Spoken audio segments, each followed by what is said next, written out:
some really great points in various debates where I found them making, some of them making good points and being presidential even. So, it's not, I'm not advocating anybody, I'm not really... Well, it's like you said, I mean, we can hardly, as an atheist, I can hardly avoid. Yes. I can't avoid voting for religious. If I'm going to vote, I'm going to be probably voting for a president who claims to have some religious beliefs. Yeah, not only that, but because religion is so foundational to what many people are, what their beliefs are, it's almost impossible to avoid those kinds of questions. Because religion kind of has its fingers into every little aspect of our lives. And so I'm trying to think of, there aren't too many questions you can ask that don't run the risk of coming back to religion in some way. Sure. Excuse me. Right down to even, financial questions. How are we going to divvy up the money? Because there are organizations that don't want to give, religions don't want to give money to competing religions. And, the secular government, like the one that we have, shouldn't be giving money to religious organizations that are going to use that money to discriminate.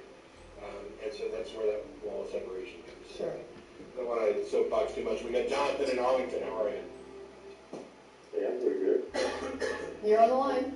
This is my second time calling. I enjoy the show. Thank you. We were calling one about, first of all, the previous caller, much like the previous caller. I believe in a God that is unfalsifiable. In other words, can't be demonstrated. And do you have any good reason why you would believe in anything that's unfalsifiable? Well, my primary reason is that's how I was raised. That's my default position.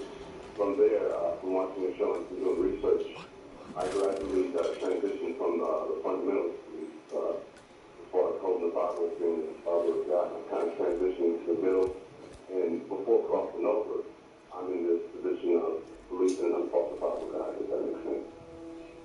Well, it does and it doesn't. I mean, it makes sense in the sense that I've heard other people say this before, and it doesn't make sense in that I have a really hard time grasping how anybody can both understand that they believe something that they don't have a good reason for, and actually still believe it.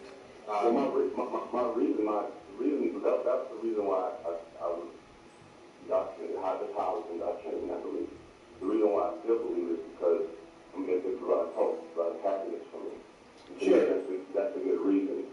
I've heard that quite a few times, but my question is, don't you care whether it's actually true? Because if it's not true, does it really matter that it's providing hope, and isn't that falsehood? No, I do care if it's true. But when it's concerning something that's unfalsifiable, the truth to me is kind of moot, because I can't ascertain that truth in this life.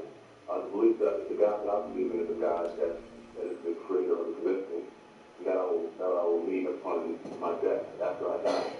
That's something that, while I do care about the truth of that claim, it's unfalsifiable. I can't demonstrate, I can't imagine what happens to me after I die. But you're kind of shifting the burden of proof. You're saying that you're justified in believing it because it can't be disproved. Are you going to go around believing every God hypothesis that can't be disproved? Not just because it can't be disproved. Because it can't be disproved is the foundation, and because it makes me happy, it doesn't harm anybody. Those three tenets are the foundation of why I believe in it. Because it can't be disproved, it's just unfalsifiable. It makes me happy, and it also is benign. It doesn't affect anybody else. Okay, I'll let you go right after this. I reject your claim that it doesn't hurt anybody. I would argue that it's actually hurting you. And that by accepting a proposition that you don't know to be true, you are limiting the options on your ability to discover what's actually true. And there are countless things that provide hope. And if you're actually concerned about whether that's true, I think that you take the steps to try and find out. But I know Tracy will. I was just going to say that accepting unfalsifiable things as true is not reasonable. I mean, that's my only point. Yeah, I mean, just as a matter of definition, you're being... There's a difference between saying I have reasons which are sort of like causes for why you believe it, like it makes me happy, versus reasons that are reasonable, logical premises that lead to the belief. The logic is a particular method of reasoning, but this is my method of reasoning, whether you agree with it. I'm talking about there's two different ways people use the word reason. There may be, like, I can say, if somebody says to me, why did all these people die in the plane crash, and I say, well, the reason is the engine failed, That's not really answering their question of, was there some reason, meaning was there like an intent behind this? So when people use the word reason, they sometimes have different meanings. And when we have, there are certain things that people can believe that seem to make no sense, and we'll see someone do something and it seems really senseless. I have no doubt that there's like an addiction, for example, would be a good example of something for which there are underlying causes, but it's not actually like a conscious, reasonable thing to do, that you've got like these reasonable steps that are making sense and this is why you're doing it to reach this goal and blah, blah. It's not like that. There's like underlying causes for it, but it's an unreasonable thing because it actually destroys your life. Well, you said first about the man. Addiction I'm talking about. I'm talking about, I was using addiction as an example to just say that this is something where there are actually causes for why the person would employ a thing that hurts them. But in reality, it's when you're talking about reasonable, as in, does the person have a good explanation for why they would do this to themselves? They don't. But Matt, you typically say you think it's harmful, correct? Addiction is, I was just simply using... He's talking about what I said. Oh, I'm sorry. You're talking about... Yeah, I did. Actually, I'll hit a couple things real quick. One of the things that you started to say before we kind of interrupted you was that this is your own logic. Okay, great. You can have your own quote-unquote logic, but you might as well be asserting that you have your own reality, in which case you've now divorced yourself from any sort of reasonable discussion. There isn't independent logics.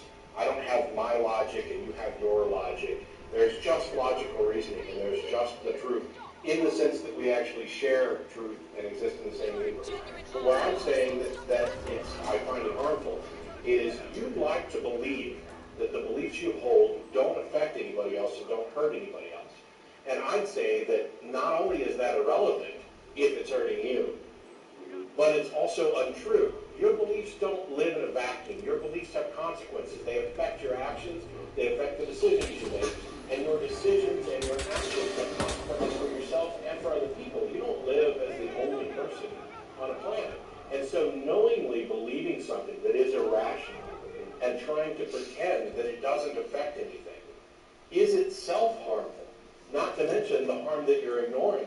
It may be minor things. I'm not saying that this is going to lead you, to be, raping people, murdering people, or destroying. It's little harms, but they accumulate. And my thing is that I fail to see why somebody would knowingly be irrational and knowingly take risks about the truth when we have ways of living that don't require people to accept things without justification. Well, there's two things I kind of want to talk about. The first thing is when you said that it's possibly harmful, because now I'm in other words, if I accept God as being true because it's unfalsifiable and it makes me happy, then I exclude myself from finding truth. And I don't see that as being mutually exclusive. I can see a scenario where I can still use scientific evidence for things which I consider falsifiable, things which can be observed. No, you're excluding yourself from finding out the truth of that question. Oh, that question. Yeah. Well, you've accepted a position without reason, and so at the point when you accept a proposition as true, that's the point at which you stop looking for the actual answer. But if that proposition, if we can both come to an agreement that that proposition is unfalsifiable, we can't. Though the question of whether or not a God exists is not a proposition that I necessarily accept as falsifiable. You said that you believe in a God that you are unfalsifiable. Yeah. You said that you believe in a God that's unfalsifiable. That's fine. My question is the bigger issue of does a God actually exist is not something that is necessarily unfalsifiable under every definition. But if it is, then the only rational position is to not accept that the claim is true. Otherwise, if you're going to be consistent and rational, how many other unsupported, unfalsifiable claims would you have to accept as true? You would be putting yourself in the position of being forced to either accept conflicting views or to cherry pick and pick the one that you like, which is what you said you've done. But why shouldn't? why shouldn't one accept something that's unfalsifiable? And you said I'm defining the guy that I believe in because that makes it easy for everybody to be on the same page with this guy. You said you cared whether or not this was true. I do care if it's true. Then why would you accept something before you knew that it was true? Because for me, I should believe that God exists, or I should believe that there is a God. Because number one, it's true that it makes me happy as well. So there's more than just one truth of whether or not that guy actually. No. There's one truth. It's either a God exists or a God does not exist. That's it. Whether it makes you happy is a separate question. You said you cared about truth, and I'm talking about the truth of whether or not a God exists. You're accepting that a God exists while acknowledging that you cannot possibly discern this truth, and you're doing it because it makes you happy. But why? Why? Maybe somebody. What if somebody proposed to you that heroin was good for you, and you decided to accept that because taking heroin makes you happy? That's the demonstrated that it's not good. I understand. I'm sorry that I picked something that's actually demonstrable, but it doesn't make any difference. If your primary reason is doing it because it makes you happy and you don't care whether or not it has been or could be justifiable, then you are in exactly the same position. That is not my primary reason. That's my primary reason when it cannot be proven, when it cannot be examined. So for anything that can't be proven, you're willing to accept that it's true as long as it makes you feel good. As long as it makes me feel good and it doesn't harm others. Why would you do that? Hang on. As long as it makes you feel good and it doesn't harm others? For instance, I could say, well, it might make you feel good to go kill other people. And this is based on the assumption that why do you think that what you believe doesn't have any kind of impact on others? It's making me sad that you're irrational. You are harming me. Well, even non-belief is sort of belief. I mean, you were saying everything affects others. You believe that you should believe. No. That can affect others, right there. My position is that beliefs should be reserved until evidence supports the claim. Do you believe that? Yes. Well, so that belief can affect others. Everything can affect others. Yes. That's my point. Yeah. And you have to be reasonable about whether you think that it harms others. And I'm not saying that 100% it doesn't harm anybody. There we go. Now you've gotten rid of this doesn't harm people. So what level of harm are you going to tolerate in your irrational beliefs? Well, I'm sorry. This is based upon the assumptions that pleasure is coupled with pain. And I can't. Welcome to Bangkok 47. What I will say is that you are free to believe as your conscience dictates. And if... Well, it's, why do I believe it? Because of... His friendly person, welcome to come in and join us. And we've got Ruben in Austin. How are you? Hi, how you doing? Pretty good. Okay, I just listened to your discussion there. Could have gone all day. And I just wanted to say that you were asking for proof to some, in regards to whether there's a God or not. Some things you can't prove. Okay. I don't really think that's what we were asking. But if there's some things that you can't prove... When you started the show, that's what you stated. Sure. Proof, to believe in something without proof, something along those lines. And, you're right there in that room, and, infinity, you can't prove infinity. You got galaxies and all that. And, you can't... You might want to turn down your TV. You might want to turn down your TV because we're getting an echo. See, there I am telling you. So what exactly is it you're saying? Because I hear, no offense, but it's kind of rambled from I'm sitting here to infinity to galaxies. What's the point? Some things you can't prove. You're trying to get proof for this and that, and some things you can, some things you can't. Yes, and the things that you can't prove, you shouldn't believe them. No. Yes. It's, some people as humans, we got to a choice to believe or not. Or, Yes, you have a choice.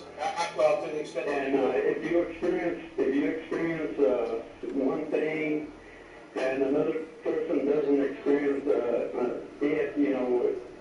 that's what happened to them. And like independent experiences. 2 weeks ago, you had Don and one of your co-hosts, and your co-host said that he didn't believe in evolution. And where was his proof? He didn't say that. And Don. I don't think there's ever been anybody on this show, Ruben, I don't think there's ever been anybody on this show who said they didn't believe in evolution. Yes, if you checked your show, you were gone. Yeah, if you checked your shows, you were gone, and he was a young fellow, kind of slim. Well, Don and Russell were the ones that hosted the last time Matt wasn't on. Well, no, it wasn't. Okay, let me put a stop to Ruben. Let me put a stop to this right now. I don't care. If somebody else said they didn't believe in evolution, I have to think, considering I know all these people, that it's a slip of the tongue, but it doesn't matter. Even if Tracy told me right now that she doesn't believe in evolution, it doesn't make one bit of difference to this discussion, because she'd be wrong. Well, it would be her it would be her choice. I mean, her belief. Absolutely. And I would be wrong. Yeah, Tracy can choose to. Yeah, I don't believe that beliefs are honestly a choice in a simple sense. You can't just choose to believe something, but I think that might completely derail this conversation. What I will say is that you are free to believe as your conscience dictates, and if that means that you don't believe in evolution, you're free to do that. I'm saying that you're wrong if that's the case. Exactly, and Exactly. your co-host, what he did, he elaborated on not believing in evolution, and that was his choice. And I don't know, Don didn't pursue his reasons to. Why are you still going on about this? Because it was either a slip of the tongue or a mistake, or you misheard it, or whatever. But it doesn't make any difference. I just told you that. No, even Don, he insinuated in regard to that, and that co-host that you had, he elaborated again, and that was the end of it. Ruben, what part of it doesn't make a damn bit of difference do you not understand? Well, as humans, we got choices, and your co-host had the choice of not believing in evolution. Well, look, we don't have the co-host here to defend our position. There are times I've heard some people say I don't believe in X because I know it to be true. I still haven't heard any of our hosts take that particular position either. We tend to define belief as holding something as true. So whether we would call it knowledge or belief, if we're that committed to it to call it proof, then it would be irrelevant. Well, look it up. He was on there about 3 or 4 weeks ago, and I've been watching your show for many years. He was on there. Look it up, and you'll see it. Yeah, Ruben, I don't care. What's the point of the call? Huh? Well, just like I stated, that some things you can't have proof. Okay, now we're getting somewhere. Some things you can't prove. Okay? Exactly. Infinity. Stop, Ruben. Oh, evolution can't be proved. Evolution can't be proved? Are you saying that? Well, not according to your co-host. If you look about 3. Hey, Ruben, I'm going to hang up on you in about 10 seconds. I swear to your God. What was that again? I swear to God, I swear to your God, I will hang up on you in about 10 seconds if you don't keep going back to what my co-host said, because he's not here to defend it. I think you're being stupidly absurd, and I've already, and if you, never mind. Choices. Never mind. I choose to hang up on your ass. Devin in Floral Park, how are you? Fine. Thanks for waiting. Yes. Fine. I've been thinking about why people have this incessant urge to know about the beginning of the universe, which is inherently unknowable. I don't care what you say. And I believe it will hurt the scientific community if the Big Bang Theory, which we assert to be true, I know that we say that, it's still just a theory, and if it's wrong, it's wrong. But unfortunately, if we keep putting out this Big Bang Theory, and it turns out to be wrong, it will give the religious community ammunition against us. And I believe that it's a religious desire that's making us stalk the beginning. Hey, Devin, If you don't care what we say, why should we keep you on the line? No, my question is, why do we incessantly want to know about the beginning? It's more of a, why do we want to know this? Yeah, it's because of who we are. We're naturally curious. It's a big old honking question that we don't have a complete understanding of. Why wouldn't you want to know? Wait a minute, I would like to just say that there's tons of people that I don't think even care. Yeah. I mean, I work with people that I don't think are pursuing that question. But it's not a religious question. They make it a religious question. I mean, there are people who make it a religious question. The fact that people have offered religious explanations doesn't make the question religious. I think it offer a religious explanation for anything. I mean, you could say that angels hold us to the ground as an explanation for gravity. But that doesn't make the question of gravity any less natural. Yeah, and I would say that on the program when I address it, I normally point out that this is a theory put forward by physicists and astrophysicists, I guess, cosmologists, and I hold no position on it because it's far above my level of comprehension. I know the most basic things that I've read, but I certainly am not one that would say that I'm qualified to defend that theory, and so I tend to just say, and so, what are your reasons for thinking God did it? But your fear that this is, if it turns out to be wrong, we'll just be given ammunition to the religious. No, and that's a completely unfounded fear, because what we're talking about here is a scientific theory. This isn't a hunch. This isn't a meager hypothesis. This is a theory, and that's the graduation point. And science puts forth all of its theories and models as tentative explanations, and they are the best explanations given the evidence that we have, and nobody's asserting that it's absolute truth. What we do know is that the Big Bang model has been confirmed by direct observation of cosmic microwave background radiation. That the predictions that this theory made bore out evidence. And so while it may be that our fundamental understanding of the origins of the universe change and continue to grow and continue to develop, I think that's inevitable. It's not like we're going to turn this on its head. It's almost impossible that we would turn Big Bang cosmology on its head that in such a way that it would give opening to religious models. And my point is that we're trying to figure out what happened at the beginning, and you say that that's because of who we are, but look at who worked on the Big Bang theory. One of the major people who influenced it, I'm not sure of his name, but he was, I think, the person who coined the Big Bang theory, although the term Big Bang is actually used as an insulting joke. But one of the people who worked on it was, in fact, a priest. And so I believe that the people who want to know about the beginning are trying to figure it out simply for a reason to talk about the beginning. It's a religious fear. That's absurd. What difference does it make if it was a priest? Do you know how many priests and theologians have been responsible for scientific discoveries throughout the course of history? How many religious people? Well, Hawking just came out pretty much clearly stated that he doesn't think that God is necessary for it based on his knowledge of it. Yeah, well, Boston too, but Hawking's a little newer. But the fact that somebody look at who worked on it, it was a priest. So what? Actually, for the beginning, it's not so what. For the beginning, it's more of, they're trying to exert some sort of force of, in the Christian example, form of Genesis. Then why do they keep asserting that no God is necessary based on the physical models that they have currently available? That's talking. I'm talking about... Well, no, I mean, I don't know of anybody that's putting forward that Big Bang's evidence of God that is publishing. No, because they know that would be inherently rejected by the scientific community. Of which they are. Yeah, and here's the other thing. Your thing is, look who started this, priests were doing it. Well, who cares as long as they got to the right answer?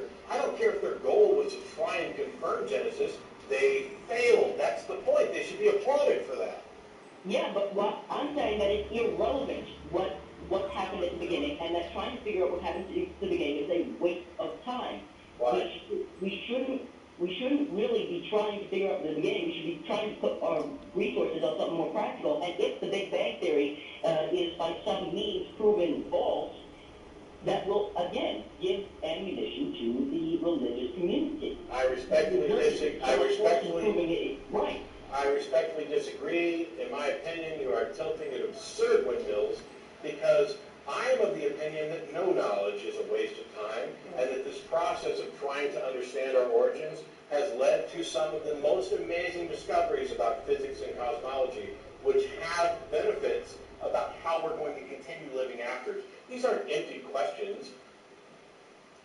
This isn't, hey, I really don't care who my great-great-great-great-great-grandfather had sex with on March 13th. That's not the equivalent question. These are big questions. And the things that we learn while trying to answer this question help us answer other questions. And some of those questions I think you probably think are kind of important. Well, certainly. I mean, like, for example, many of the advances in the knowledge of the Hubble ultra-deep field, many of the advances in modern astrophysics have been due to and even study of black holes. Sure. But yes, because they're tied. But the point is that we're putting, I think, too much effort into figuring out what happened at the beginning because it's inherently unknowable and it's backed by the... How can you say it's inherently unknowable? How do you know what's not ever knowable? Because to go back to a non-falsifiable belief, to go back to what people say is an unfalsifiable belief, the beginning is inherently unfalsifiable. How do you say this? Because we're not there, and because any observation of it is only an observation of what's happening now. Trying to then extrapolate that, going back... You can just as easily say that about evolutionary theory as like a lot of We don't have fossil records, whereas we don't have fossil records of galaxies. You have evidence that is here. Okay, fossil records of galaxies would be... Actually, we do kind of have fossil records of galaxies because the universe has many of them and they've been born and died, and we can look at them in various stages of progression throughout the universe. But what you're talking about by fossil record is absurd because it begins with the assumption that the universe is formed by the same means. I don't care, even if it is ultimately an unanswerable question, I don't know where you get off saying that we're wasting too much time on it. Exactly how much effort and funding is being spent on Big Bang cosmology? What is the science budget for that makes this a problem? What is the brain resource, the manpower being used on this that makes it a waste of time? Because do you have any numbers? What? Do you have any numbers? No, I don't know numbers. Then you can't. Then you're quantifying. All that money. Then you're quantifying something that is not quantified by you. You're exaggerating. And on that note, I'm sorry, we have to go. The show's over. Thanks everybody for tuning in. There won't be a show next week because it's the fifth Sunday, but there will be the week after that. Thanks, everybody. There is a show next week, and I'll be here. Damn it! But I will. Take care.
Welcome to the Atheist Experience Live. I'm your host, Matt Delaney, and your other host, Russell Glasser. Hello.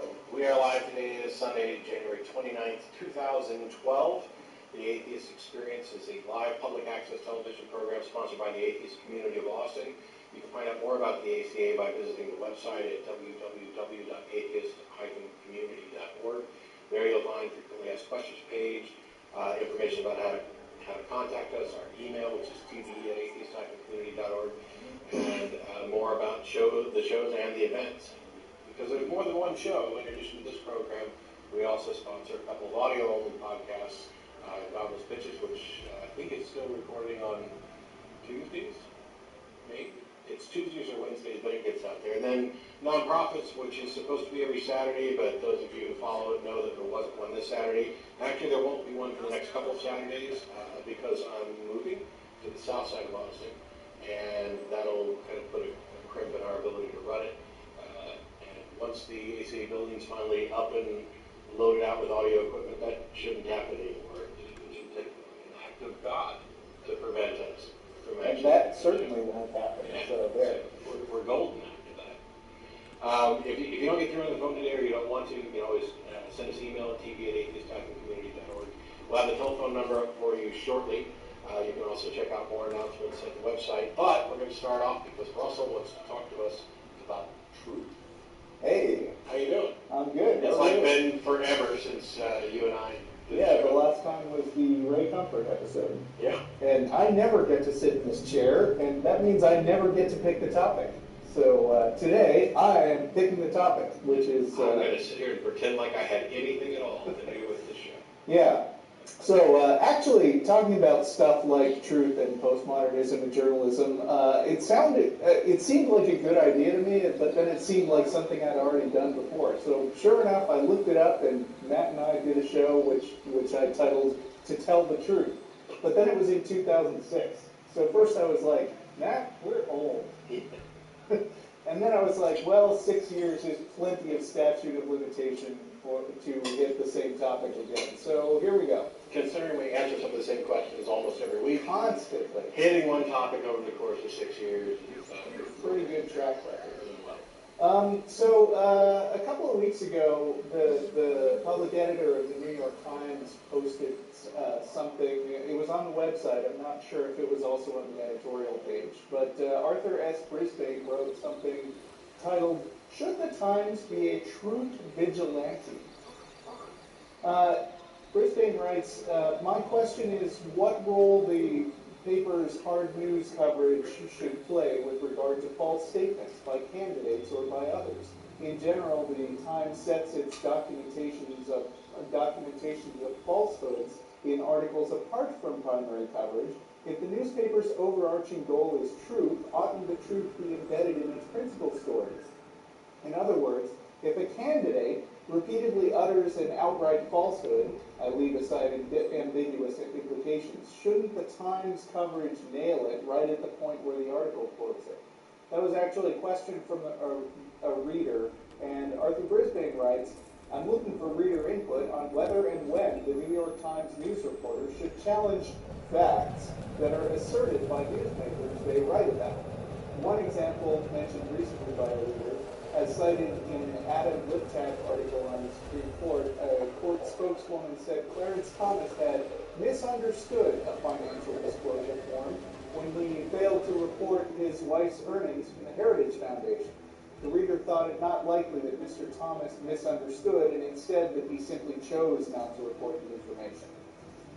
Another example, on the campaign trail, Mitt Romney often says President Obama has made speeches apologizing for America, a phrase to which Paul Krugman objected in a December 23rd column, arguing that politics has advanced to the post-truth stage. As an op-ed columnist, Mr. Krugman clearly has the freedom to call out what he thinks is a lie. My question for readers is, should news reporters do the same? If so, then perhaps the next time Mr. Romney says the president has a habit for apologizing for his country, the reporter should insert a paragraph saying more or less, the president has never used the word apologize in his speech about U.S. policy or history. So what this guy is asking is, should the New York Times care about writing whether the stuff that it's saying is true or not? And as you might expect, this met from some interesting reactions from readers in the comments. A couple of choice ones said, let's see, the worst part is the opinion makers such as the Times are letting ignorance dominate the discussion. There's no valid argument against evolution, nor is there anything but consensus among scientists about global climate change. But doubt about both is beginning to dominate public opinion because there is an impression that both sides disagree or opinions vary. No, the truth is that the opinions of cranks and shields disagree with those of experts and should be portrayed that way. Another comment. As someone who graduated with a BA in journalism back in the days of typewriters, I'm speechless and horrified that the Times needs to ask that question. As the Times that they've forgotten the most basic tenets of journalism, of course reporters/editors have to question and find the facts and truth. You don't choose to correct one side over the other, you check both sides for accuracy. If the truth shows that one side is correct, the public needs to know this. The Times can't allow itself to be bullied by people who like to ignore facts. Do we need to remind you of Watergate yet again? So the readers have some pretty harsh words for the Times, and I think, well, they should. That we might well ask, how are the poor writers of the New York Times supposed to know what truth is? Is everything subjective? That's something that postmodernists tend to think. And even in an establishment that we here on the English Experience regard very highly, science, we like to hammer again and again the fact that there is no absolute certainty about truth or reality in science. Everything is tentative, everything is basically subject to change. And of course, apologists love to hammer on that point and say, oh, you can't trust science. Everything's always changing. What you knew last week might not be the same next week, right? But even without having this idea of absolute certainty about the truth, science manages to come a lot closer to reality than any track record that religion has. I mean, I like to talk in the past about ancient Egyptians believing that the sun gets carried across the sky in Ra's barge, and that's why it moves across the sky. But science is a methodology where you don't just accept the stuff that's been handed down as common wisdom, but you continue to investigate facts, and you learn more. And if something you learn happens to overturn some long cherished belief that you had, then you replace that belief. Now, there's also this movement called postmodernism, which sort of jumps on that fact that nothing about the truth is certain. And postmodernists like to say that actually there is no real objective truth. And in fact, they're no friend to science because they say, actually science is just another religion, that it's the modern religion that people believe unquestioningly. Apologists hate postmodernism and science with about equal fervor. I remember reading Chuck Colson's book, The Faith, a few years ago. He sent it to me so we could have a discussion on the blog, which you can still look up. And one of the first things that caught my eye in his book, The Faith, was a section entitled Postmodernism and the Death of Truth. Now, Chuck Colson wrote, what's really at issue here is a dramatic shift in the prevailing belief of Western cultural elites. We have come into a postmodern era that rejects the idea of truth itself. If there is no such thing as truth, then Christianity's claims are inherently offensive and even bigoted against others. Tolerance, falsely defined as putting all propositions on an equal footing, as opposed to giving ideas an equal hearing, has replaced truth. Now, it's weird, but this is a place where I think Matt and I find a lot of common cause with apologists. Am I right? Because postmodernists are really annoying. They say that basically there is no such thing as any kind of truth, and if you listen to any apologist long enough, not Chuck Colson, they will make a complaint, which I think is actually legitimate, where they come in and they say, well, people these days, they think your truth is your truth and my truth is my truth, and and we just have to agree to disagree about everything. And I think that's kind of where, unfortunately, the New York Times has sort of landed with this claim that they shouldn't have to be truth vigilantes. But what's really ironic about the way that Chuck Colson talks about truth is that when we got into an email exchange, one of the first things he wrote back to me was, all thought begins with faith, and intellectual inquiry begins with certain presuppositions. These, by necessity, are made without evidence and have to be taken on faith. The idea that evidence is superior to faith as a route to knowledge is one of these presuppositions. It is unproven and non-provable, so it must be taken as a priori. That is, prior to experience, or in other words, on faith.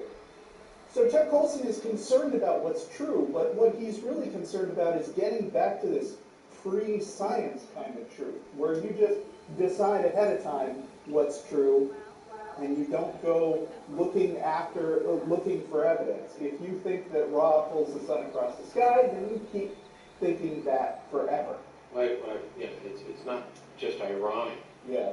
It's tragically ironic because while he's railing against postmodernists, he is one. Exactly. In his own sense. That's exactly the thing.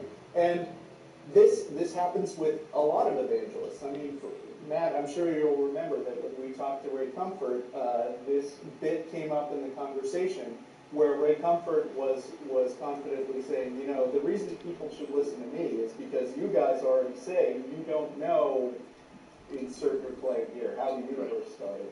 And I do know. That's what Ray Comfort said. And I said, no, you don't.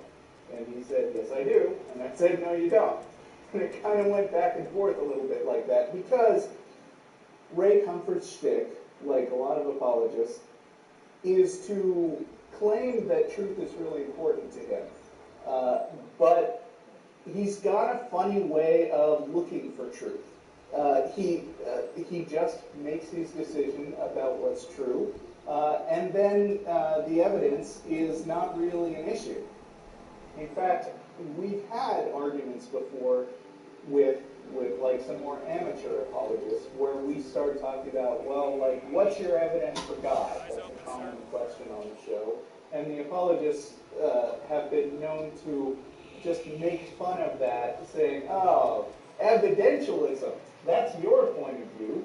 We don't need, that's like just a philosophical position that's unmaintainable. They say it as, evidentialism, as if giving a name to it makes it invalid automatically. But what's the alternative? Certainly, there's a big difference in the success rate between trying to test your beliefs versus just believing any old nonsense you make up. Because when you look at the big, wide world, it's stuff that people believe. We always bring up the alternate religions, like, Islam. How do I know those guys who, think that they'll be rewarded in heaven for being martyrs are wrong? Maybe they're right. Maybe you, Mr. Christian, are headed for hell because you're not sufficiently Muslim. Or like South Park said, the Mormons got it right.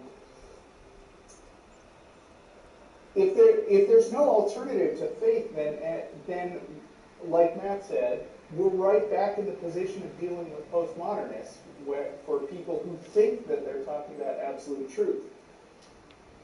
So, getting back to journalism, science doesn't have it absolutely right when it comes to finding truth.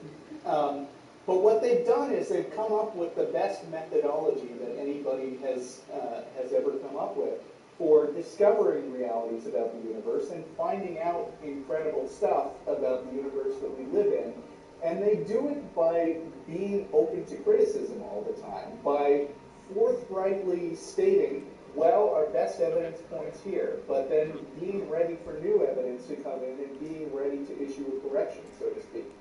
And what I feel like newspapers have gotten worse at in the last few decades is actually being bold about stating a point of view that they came to through research. And instead of doing the kind of research that, no journalism could be a hard science like physics or chemistry, but you could certainly do due diligence and submit things to review from other journalists and check things out against relatively reliable sources. And when you have a when you have a paper like the New York Times saying, well, we don't want to be vigilantes for truth, we're just writing down what people say, they're kind of wasting your time because they're putting themselves on the same footing as like the Weekly World News. Exactly. If you're not going to verify your sources, what's the point? Why would anybody trust you as a reliable? Right, and not just the New York Times is available. More and more people are getting information through blogs, and some of them are horrendous, and some of them are not. But you as a reader can sort of pick and choose your sources and figure out which ones seem to be applying a sort of scientific-like message.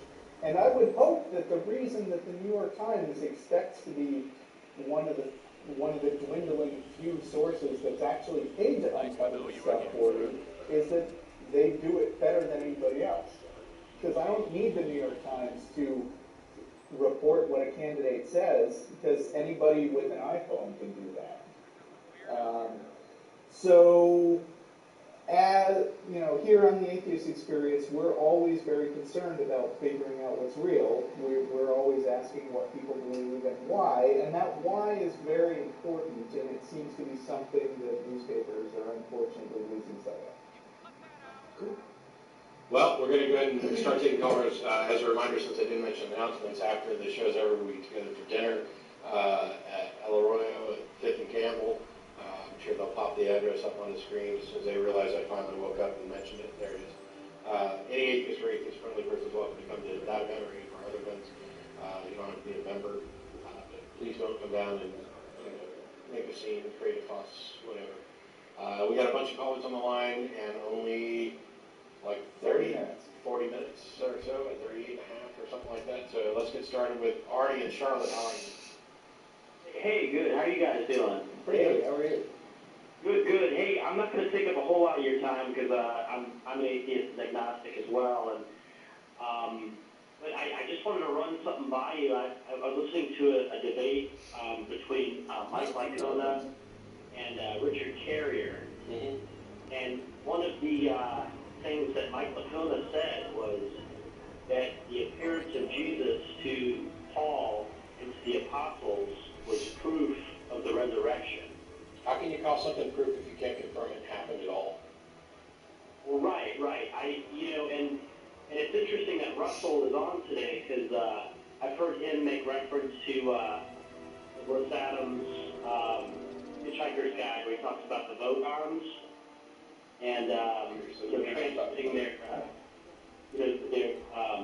message to the whole planet about their intentions. Were you emailing us last week? Just curious. No. Actually, I just called in today. All right. But anyway, I guess my point is that I can take it off the air. But my point is, why would God have not made his intentions known to a much larger group of people? I don't know. Yeah, maybe you can find him and ask him. It's one of the many things that I find very curious. I mean, if you look at Christianity, the big picture, you purportedly have this being who has an important message for everybody, and yet he communicates it in the most inefficient and fungible ways possible, delivering it to a handful of people who report it in languages that surely this being must know are going to die out, be subject to interpolations and forgeries and stuff. And it's like, the Bible's like a comedy of errors. Things just keep going wrong for this guy, and he keeps trying to fix it, including let's wipe everything off the face of the earth and hit the reset button, and oh, crap, that failed. So now I'm just going to pick one group of people, and then, I'm going to come down and take human farm and be a sacrifice to myself to act as a loophole for rules that I created. Yet I'm going to leave behind no reliable evidence for that sort of event. So, I mean, if he exists, he's a buffoon.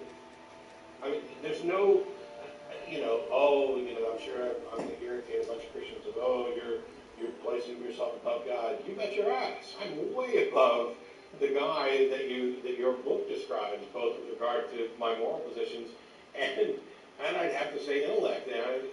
How dumb do you have to be to have this comedy of errors occur? So I agree with you that it's absurd. Oh, I'm going to let them kill me, and then I'm going to come back, and I'm not going to offer evidence, but I'm going to appear to a couple people here and there, and they're not going to be able to offer supporting evidence. It's like he doesn't understand the very nature of reason as it applies to the universe, or the way the brains that he purportedly gave us work. Right. And I guess the last thing I was going to say was, if the message was so important, why wouldn't he let a much larger audience know about it? Right. Well, why just one guy, Paul, and then a few apostles? So, why not, like the Vogons and Hitchhiker's Guide, why not let the whole Beaming a world message know to all of all at Earth once, simultaneously. What's the point of that? It's been posited before as a bit of a joke that in fact a God exists, but the actual test that it's conducting is one of intelligence and critical thinking, and to see who's going to be gullible or not. Yeah, that would be a good take. Look, the Bible may not just be a book written by a bunch of local ignorant sheep herders who were writing about stuff within their very limited experience to each other and writing down some extremely ignorant laws that just happen to sound good at the time. But if it isn't, then God sure made a lot of effort to make it look like it. It's kind of like something James Randi once said to Uri Geller, the spoon-bender guy. He said he could do it through magic, but he'd be doing it the hard way. Yeah. And same thing with the Bible. The Bible could be magical, but it sure looks like a bunch of primitive tribesmen writing down stuff that sounds good to them. Right. Hey, well, thanks a lot, guys. I appreciate everything you guys do, and keep up the hard work. Sure, thanks, Artie. All right, thanks, man. We've got Athens and San Antonio. How are you? Pretty good. How are you guys? I'm doing well. All right, just a quick bit of background. I do have to work at 5, so I'll make this fast. But I was raised Mormon, and both of my sides of the family are like 99% Mormon, so I grew up in that. And I'm an atheist. So, since that happened, I've kind of lost the entire social network. My parents kicked me out like the day I told them. And, my employer found out, and so now I'm only working 2 days a week. I'm sleeping in my car and stuff. So I just wanted to caution atheists that might be in the closet to be really careful about the timing. I don't regret being honest with my family and anything like that, but I do regret the timing of it. Yeah, it's something we talked about before. Keep an eye out. Jerry DeWitt, who's now running Recovery Religionists. We're hoping to have him on the show in the near future. And that's an organization that people coming out, especially those that have had a difficult time of it, can take advantage of to help build a new social network. But you're absolutely right. It's one of the reasons why we've recommended to people for years now that, if you're going to come out, make sure that you're aware of what the consequences are and that you're prepared to deal with them. Because it's very possible in some situations that you will become ostracized by everybody that you currently interact with, and you may actually risk career and other. I've been kind of fortunate, having done the show for a number of years, to work with people where that's not a problem, and also my family. Things will never get back to the way what was normal before, but we've kind of established a new normal, and we all get along, and they were at the wedding, and I talk to my dad regularly, and we're looking forward to interacting in the future. They've kind of left it in God's hands, and I'm happy that they have, because now we can actually interact about other things. My position on religion doesn't define everything about who I am. And I think part of it was them realizing that while they are still convinced that I'm working for Satan, by and large, I'm not a different person or dramatically different or a worse person than the individual that they raised. And so we all still love each other. Yeah. Also, I would like to mention that there is a San Antonio, wait, you're in San Antonio, you said? Yes. Yeah, there is a San Antonio atheist group, and they're on, what is it, sa-atheist.org. You might want to check them out. Like Matt said, atheists don't have a do not lie commandment that they have to stick to, and while it's generally better to tell the truth, I mean, everybody can see from your example that it's a good idea to be cautious and consider it really carefully before you decide to come out to people who in some way control your future. So you're right about that. But it would be a good idea maybe to hang out with this atheist group, if for no other reason than, it's always good to network in any way you can, and these are people who will probably be sympathetic to the situation, and if anyone knows about a job opening somewhere, then it would be good to be in touch with them. In the meantime, though, you got 2 minutes to get to work, and I don't want you to lose the job over us, so we'll talk to you later. All right, thank you guys. Cheers. Bye. Yeah, it's, there's a bunch of different organizations, a bunch of ways to, people that you can interact with, and the atheist community as a whole, I think, is getting better at kind of community. Yeah, we have a ways to go. Yeah. But I think we're headed in the right direction. And the other aspect of that is, there's a bunch of risk, and there's potentially a bunch of reward. I don't think there's relationships that I've lost, there's relationships that are now strained. I don't regret it at all because I benefit from being honest about who I am, and it feels great. I haven't suffered some of the consequences that other people have. Not everyone can be an international internet TV star. But the big thing is about this idea of lying. I will assert right now that there are times where the most moral thing you can do is to lie. Here's a classic example of that, hiding upstairs. Sam Harris has come out with a book online where he's advocating that no one ever tell a lie, and that there are alternatives to lying. I think on some level he's actually correct that in those situations like the Antrim situation there are alternatives to it. I just don't always think they're practical, and I think that if telling the truth exposes you to danger, harm, loss, makes your life miserable. Welcome to Bangkok, Then you're not obligated. Ken Morgan has booked the Queen Suite, but has yet to check in. You will find him in All right, so we got Oddly enough, Jordan Cross seems completely unaware of Daniel in New York. How are you? Cross and the class How are you today? Good, thanks for calling. Suite on the 3rd floor. Good. I just wanted to, I've been watching you guys for a while. I'm really impressed how you put the show together and everything you guys talk about. I'm sort of a physics aficionado on cosmology, physics, evolution. I read a lot about it after work. I go to the library, I read all day. I wanted to know, I have a question about evolutionary theory, and this is a genuine question. I'm not trying to disillusion you guys and then attack you afterwards. I genuinely want to know the answer. If I understand it, the best of my understanding, evolution is simply, basically, about, I'll try to make it quick, different mutations that occur in the genes, and then those genes are passed on because they're sometimes more advantageous to the organism. Small correction. It's not necessarily mutation, but variation that drives the change. The mutation is just a larger, unusual change. Variation. Okay, mutations or variation. Passed on through the gene pool and continuing on for millions of years, and that's basically what happens. Is that correct? Sure. So, in a nutshell. Okay, in a nutshell. So my question is, these mutations or variations to occur, number one, when they occur, there's no promise that they're going to continue to occur, number one, in the same place of the DNA. So, for example, if there was a small animal that had a short neck, and its neck was lengthened, like the giraffe, let's say, there's no guarantee that it can continue to be that particular genetic component of the organism for millions of years. They might start changing and start giving it different characteristics. Correct. Right. So my question is, for evolution to really be true, we have to believe that, number one, I'm not even going to talk about abiogenesis, because there's no real popular theory about that. But we have to believe that abiogenesis occurred all over the earth.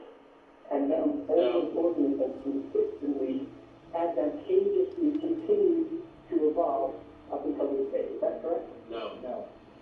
Okay. No. Yeah. So how?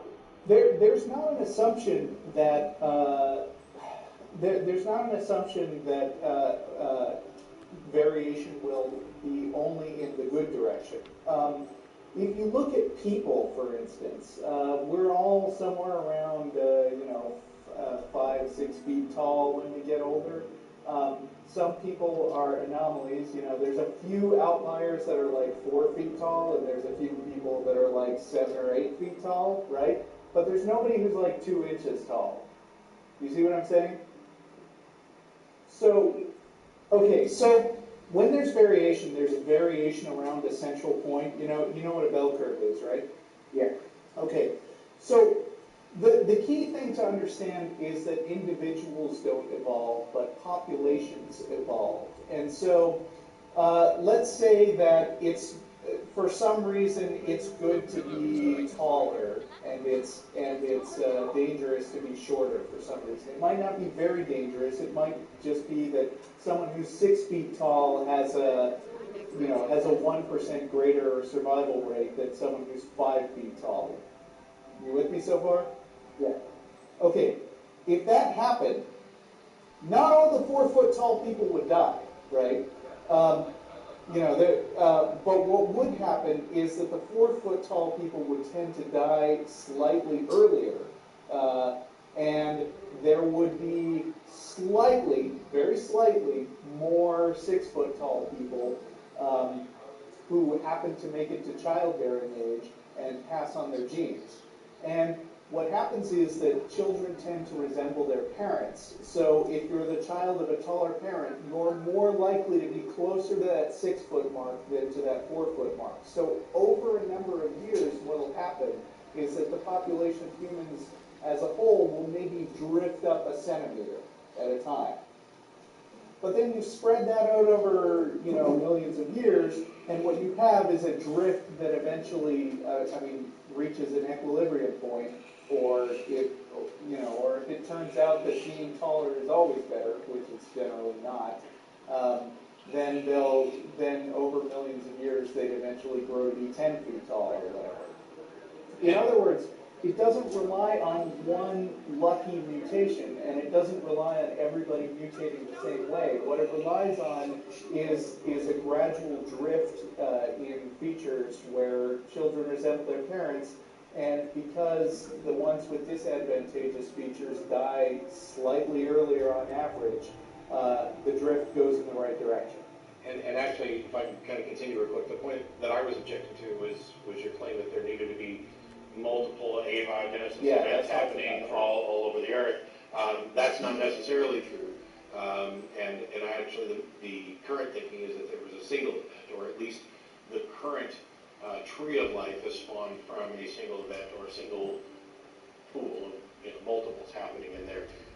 There's been a lot of study on that, which, since you didn't really go into, I'll save that. I just want to point out that it's kind of interesting that you picked the giraffe to talk about for a couple of reasons. One, that Russell was talking about change happening in populations, and the deciding factor of which variations ultimately propagate and which don't is this idea of natural selection. And at different times, in different places, there are going to be different criteria for survival. And so if you have a population of creatures with a bunch where most of them are at about the same height, then the ones that are slightly taller that can reach the leaves have an advantage and can pass that on. And as long as that continues to be an advantage, and there aren't other things to hinder that, then it's possible that within that population you see an elongated neck. Now, the giraffe neck is one that we can look at, and it isn't in the rock-solid evidence against natural selection category that I would say some other pieces of evidence are, like the second chromosome, etc. But if you take a look at the the laryngeal nerve of the giraffe, you can tell this is not intelligent design. It is something that, you know, in a human or in smaller mammals, it's not a big problem for something to do this. And then as the neck gets longer, for it to run all the way up and come all the way back down into this loop, that's just, I mean, that's absurd design. And it just speaks volumes about how this is natural selection, favoring some traits without regard to others, because it's not enough of a negative for that nerve to be so ridiculously long, even though there's a straight shot route. The idea that, you know, an intelligent being has intelligently designed species, you would think that there would be much better design rather than this kind of sloppy reuse. And I just like to make a point, when you say it's incredibly long or useless, when you compare it to being incredibly long too, there's no consensus on the earth that people decide, you know, this is a good size sort of thing, and this is not, you know, it could be as long or as short as it needs to be. No, it's compared to the options. Okay. I got an example for Sure. you. The human eye has a blind spot. Squid eyes, am I right about that one? Don't have a blind spot. There are different ways that eyes can be so-called designed. And the squid eye just objectively works better. I mean, squids can detect more, you know, they can see better in general. And there's no particular reason that the human eye design would have had to be in humans particularly instead of some similar variation of squid eyes. It's just that they come from different lineages, and the vision of humans and squids evolved on separate tracks, and humans just happen to end up with the worst ones. Hang on just a second, because your question about, you know, who's deciding what's better. The laryngeal nerve of the giraffe starts at the base of the brain, runs all the way down that long neck underneath the heart, and comes back up in order to allow for motor function in the head. Now, in smaller mammals, this isn't a problem because it's a fairly short distance. And in giraffes, I'm not going to say it's a problem. What I actually said was that it's not problematic enough to hinder this elongation of the neck. But if it were intelligently designed, how absurd is it to make a nerve 17 feet long, or however long it needs to be, as opposed to, you know, 6-8 inches long? Right, I understand what you're saying from a human point of view, but the problem is efficiently and effectively, you know, it's not a human point of view. Whether it's longer or shorter. It's not a human point of view. It's about intelligent design. Well, first of all, signals take a certain amount of time to travel. It's relatively, you know, not a huge deal. The question is, if you're intelligently designing something, why would you intentionally design a nerve that runs all the way down here for no reason? It doesn't do anything in the intervening space, underneath the aorta, and all the way back up to the neck, when you could just go straight across? Isn't that the least optimum path? And isn't it something that if you were the intelligent designer, not only would you not want to do it because it's not optimum, but also it gives those people who begin to dissect animals the exact wrong impression? Because it is exactly what happens when a species that used to have a shorter neck, over time, has a longer neck. I think if the criteria is only on efficiency, then we should all be one-celled organisms. That's the most efficient of all. Wow. No, you don't have to go to the extremes. It's a simple comparison between two options. I'm not going to get mired into the absurdity of, if it's only about efficiency. I'm saying that there's no reason for that nerve that we can identify to go all the way down there, other than the ancestors of that creature that had shorter necks. It went along there as well. So where do you draw the line between the viable options and the ultimate efficiency? That's what I don't know. I'm not drawing options between ultimate efficiency and viable options. I'm pointing out that the nerve of this particular creature is entirely consistent with a change in species over time, and seems absurd in the face of a claim of intelligent design. Do you not agree that that's an absurd design?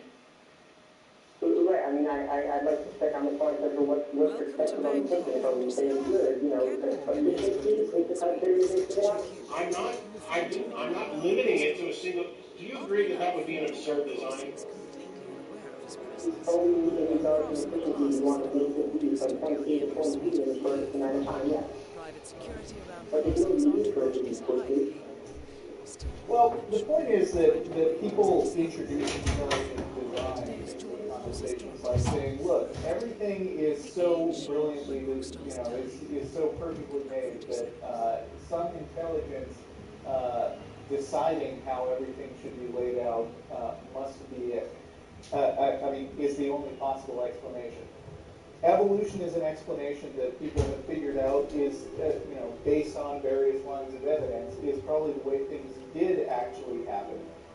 But people who would like to have scientific basis for God say, well, we can recognize good design in all these living things. So, if you think that you can recognize good design, it's a cop-out to say that you're suspending judgment because you're basically begging the question when you say, everything I see that looks good to me has to be the product of an intelligence, and everything that looks bad to me, well, I probably just don't understand it well enough. If your cable company came to your house and ran the cable from the sidewalk in front of your house in a zigzag pattern through your front yard, around your neighbor's house, and came back to your house, would you not say that's a rather dumb thing for them to do just because they didn't have any use to not take that route? Especially if your neighbor's fence post happened to cut your cable one day. I mean, isn't the longer something is, the more risky it becomes, the more prone to damage it becomes? In that case, I agree with it, but only because it's in an unshielded environment outside. You know, it can get weather damage, people can run over it. Okay, Inside the house, round around the basement, who cares how many times it's run around? It works. Really? So if your cable company came in, and instead of wiring, when the cable comes in your house, and they had to spread it out to each of the rooms, if they did 8 laps around the basement, then went up to the attic, and then split it off and ran it to all the I'm not saying it's changing, I'm just saying it would work the same as if they did it once. That's the thing. The criteria, I agree with you that you're saying efficiency equals intelligence. But I would like to know the criteria that it's being based on. I'm not simply saying efficiency. Okay, so what are the other ones you're saying? I'm not listing them. You are. I'm asking you. I asked you if you agreed that was poor design. But I said if it was outside and it could be destroyed, then it doesn't matter if it's outside. The longer something is, the more likely it is to have some sort of accident. The more raw freaking surface area there is to potentially damage. What about the certificate? Well, not only that, but I agree with that, but I'm saying inside protected, then technically there's no, sir, I said it doesn't matter if it's inside protected. It is still true that there is more potential surface area for damage, and it costs more, as Russell just pointed out. So I agree with that, but then I'd like to say, where do you draw the line between just being efficient design, or why don't we go to the ultimate extreme and say perfection of intelligent years of design, you should all be one for organisms, and that would be perfect in your eyes. I don't know. It's not. Because my position. No, sir. Would you wait, Daniel? My position isn't based on the fact that there's an intelligent designer looking for the optimum. I agree with the science that we have evolved, and therefore there are going to be things that are inefficient because that's what the evidence shows. If we were all one-celled organisms, I guess we wouldn't be having this conversation. But yeah, then we couldn't have any sort of conversation about diversity or design. But the fact that we're not, and the fact that we live in this diverse environment that screams evolution by natural selection, and explicitly, in many cases, rebuts the idea that there's an intelligent designer, I just can't believe we're having this conversation. Again, I just want to go back to when we first started the conversation. I was talking to your friend. I understand what you were saying about the gene pool and the height of people, but I want to say that if that is indeed true, it seems that this planet is a very propitious place to be living scientists seem to have taken a very consistent stride towards better mutations and more useful adaptations than the negative. No, Like I was pointing out. That's like not I was true if pointing out 98% that- of species have gone extinct. Well, that's true, but The ones but I who- mean, the ones that are left alive. I mean, all you need is a single abiogenesis event. If obviously any planet on which the abiogenesis event didn't happen will not have any other life. So that's one big criterion right there. We've got to go to the absurdity of this last statement. Because he wants to only pick the survivors and say, look, they've all done a remarkable job of evolving beneficial stuff. Yes, if you pick out the 2% that hasn't gone extinct yet, yeah, they've done a really good job of being selected for. I agree with that, but they did not necessarily die because of the bad mutations. Like you know, there's a big theory about the comet that hit. Right, and that's because the ones with the bad mutations. They adapted well. They were improving exponentially. No. And that's because the ones with the bad mutations all died, and you don't see them anymore. It's not good mutations and bad mutations. Well, It's not. The selection criteria changed at some point, changed dramatically in many cases for the K2 event and things like that, and it changed in little ways all the time. It's always changing. The simple fact is that pretty much everything that's alive today will ultimately become an extinct species as well, although we'll continue to have offspring for as long as, I guess, the planet can sustain them, unless there is some other cataclysmic event. But when you talk about the fact, you saying that, look at what's survived on the planet, it's done a remarkable job. First of all, it's not exponential. Let's be careful with the math that we're throwing around. Growth, change is rather a slow process, and because the criteria. I'm sorry, I apologize. I meant majority. I actually said it was the majority. Majority of what? Of the animals seem to be evolving sort of advantageous rather than negative. No, they're not. They're not. That's the thing. You're looking at this kind of backwards. You're looking at this as if the changes are done with some intent to match the criteria that are coming up. Not only do we not necessarily know the criteria, but the change that we're talking about in the case of evolution is not any sort of forethought. It's blind. It is changes just keep happening, and the criteria also changes. Now, we're fortunate that for the last 10,000, 200 or 250,000 years or so, however long, the criteria as far as human beings have stayed relatively the same. The Earth hasn't changed dramatically, and the environment in which we live hasn't changed dramatically. We've also had the benefit of being the latest in a long series of life forms that have thrived under these conditions. But the conditions could change dramatically tomorrow, and then we go extinct, just like 98% of the species that have ever lived on the planet, or whatever the percentage is. So it's not, there's no direction to this process. Although I'm pretty sure if I remember reading correctly that the mutations or other cells are designed to mutate to mimic themselves 100% accurately. So if there's a mutation, it's more likely to be a memory mutation like cancer than a positive mutation. Is that correct? that's just a feature of DNA. The very, very early in the development of life, was material that's able to replicate itself. And that's kind of what abiogenesis is all about, is coming up, is seeing in what ways things are able to make copies of themselves. But once you have that, then the process of variation and moving in what we see in hindsight as a positive direction toward us kicks in. And it's not all mutations or variations in the direction of survival. It's just that the ones that that happen to go the wrong way are the ones that you don't see now because they're dead. And you referred to cancer as a negative mutation, bad mutation. It's not. It's really good for the cancer. I mean, you're looking at it and judging it as good or bad. Let me finish, Daniel. Let me finish. You're looking at it as good or bad with respect to our point of view. That's fine. I'm happy to say all day long that from a human point of view, cancer is a really bad thing, along with lots of other things. Evolution doesn't give a crap about our point of view. It's not a thing. It doesn't think. It doesn't care. There's no point of view is preferring. Only what is actually naturally occurring. And that's why viruses and bacteria and things that are deadly to us are demonstrations of incredibly good mutations for the bacteria. Survival. But then eventually the cancer dies as well. Sure. Eventually everything's going to die. What's the point? No, when it kills the organism that it's growing.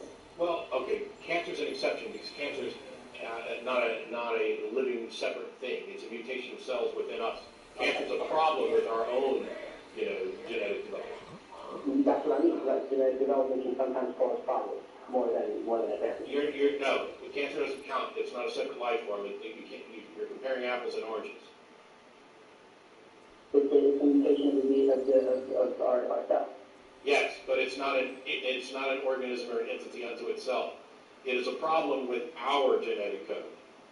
Okay. I don't want to use up much more of your guys' time right now. It took a long time. I appreciate you talking to me. I just want to say one last thing that I realize sometimes religious people, they get tied up in defending their beliefs, their being, and sometimes angry or aggressively because there's no way around the following explanation, and I believe you'll finish to that. If evolution is wrong, then there's basically no other proved explanation at this time other than a God. And if there's no God, then evolution is basically correct. No. No. Yeah. First of all, if evolution were untrue and we had no explanation, so what? That doesn't lend any credence at all to the God explanation. Correct. Okay? Number two, we already know that evolution is true. Right, well, the difference between microevolution and macroevolution. No, there's not. No, there's not. No, there's not. That's a fiction invented by creationists. You talk to evolutionary scientists, they're not going to make distinctions between this micro and macro crap. That is a fiction that is generated by creationists.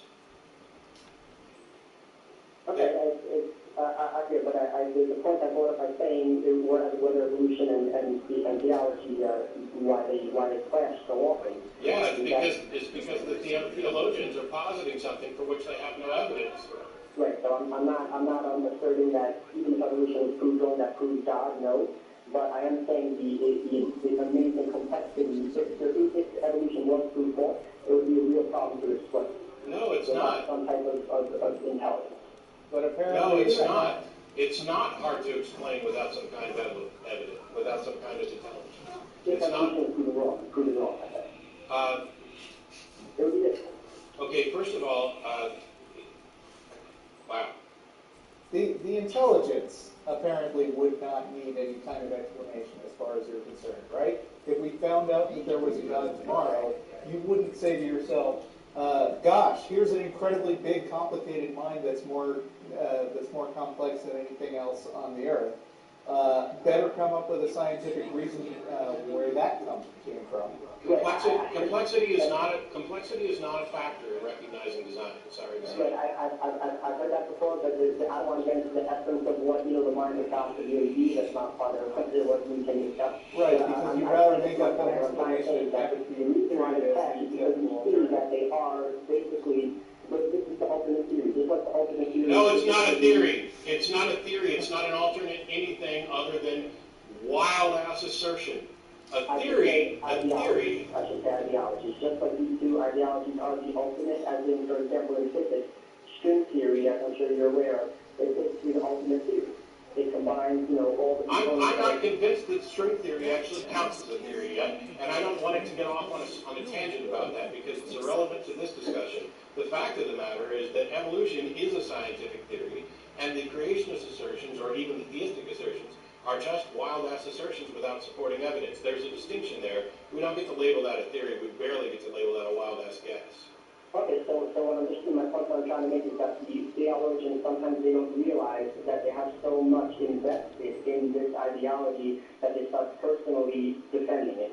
And I'd like to bring the same point that sometimes atheists, they're so back behind evolution, they don't realize how much emotion they've invested in it, and that leads them to sometimes defend their vehemently as well. No, sir, you're just wrong. I don't defend evolution passionately because would you let me finish?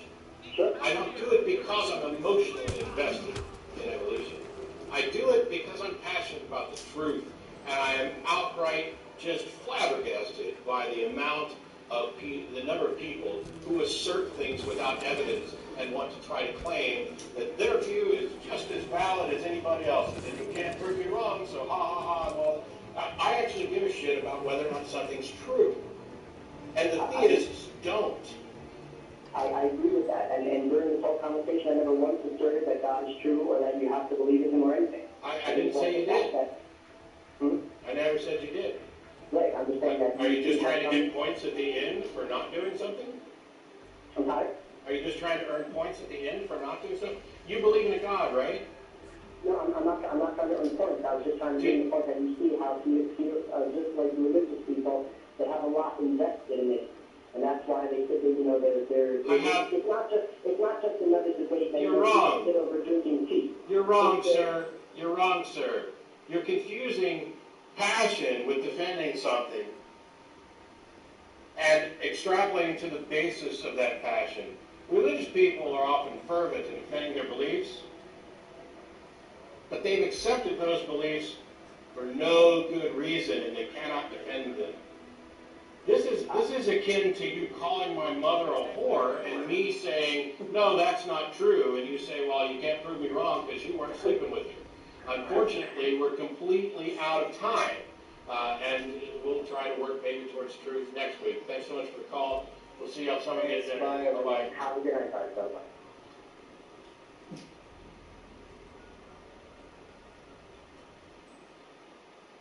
I don't have anything else to say now. Just smart up the camera? No, screw the camera. We'll see you guys next week.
Happy Darwin Day, and welcome to another episode of The Atheist Experience. I'm your host, Russell Glasser, and with me today is Don Baker. Hey, good to be here. Good to see you, Don.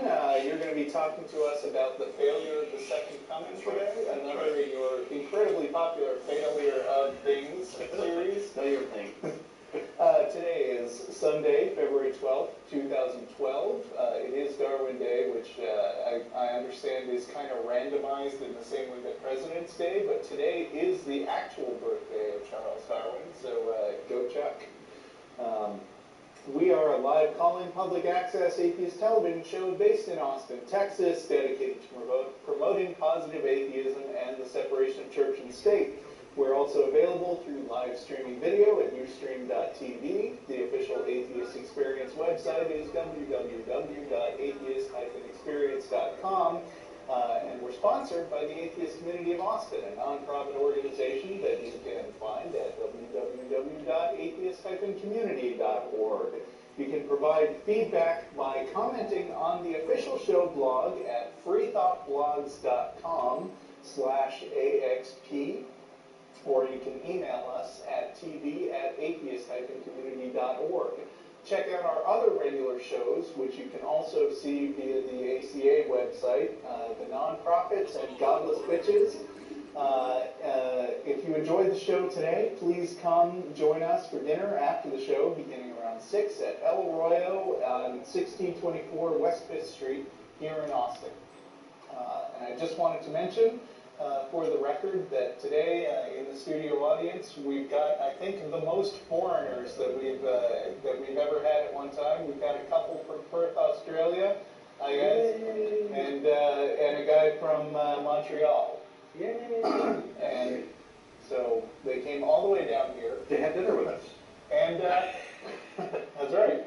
Well, one of the things that our guests have pointed out, actually, is that people who see us on YouTube cannot tell what these things are. Oh, you might want to do a quick introduction. All right, so for those of you who are new to the show, this is our handmade flying spaghetti monster. Beth made that. Right, Matt's wife. And this is Muhammad the Sacred Cow. And you can see him featuring prominently when Martin plays with him on the side. Oh, okay, part of our ecosphere. Yeah. So, over to you. Okay, very good. Well, as you mentioned, I've done a number of shows on the failures of Christianity, and I think I'll be doing them for quite a long time. In the past, I talked about the failure of the Christian-based abortion policy, the failure of the genocide of the Jews, the failure of the Catholic pedophilia scandal, the failure of prayer. Today, I'm going to the Catholic pedophilia scandal is pretty successful. well. Depends on how you look at it. Yeah, okay. Anyway, today I'm going to talk about the failure of the second coming. Hopefully, these things will wake people up and say, oh, well, gosh, if this God-based thing is failing all the time, maybe there's something wrong with this. Maybe there is no such God, and maybe Christianity is wrong. So that's my hope, is that eventually somebody will wake up. So, Christians believe they're going to go to heaven, right? They're going to go, when they die, they're going to go live with Jesus or God and live in eternal bliss. And according to some folks, you're going to float around in the clouds all day playing harps and praising God for all eternity. And gosh, does that sound boring? But Christians think this is a good plan. But one person's theology is just about as good as anybody else's, and there's even more lurid ideas of what's in heaven. So why don't we go to the theology of C.S. Lewis, one of the great apologists concerning heaven. I'm going to read a paragraph of his. It's a bit long, but it's worth reading.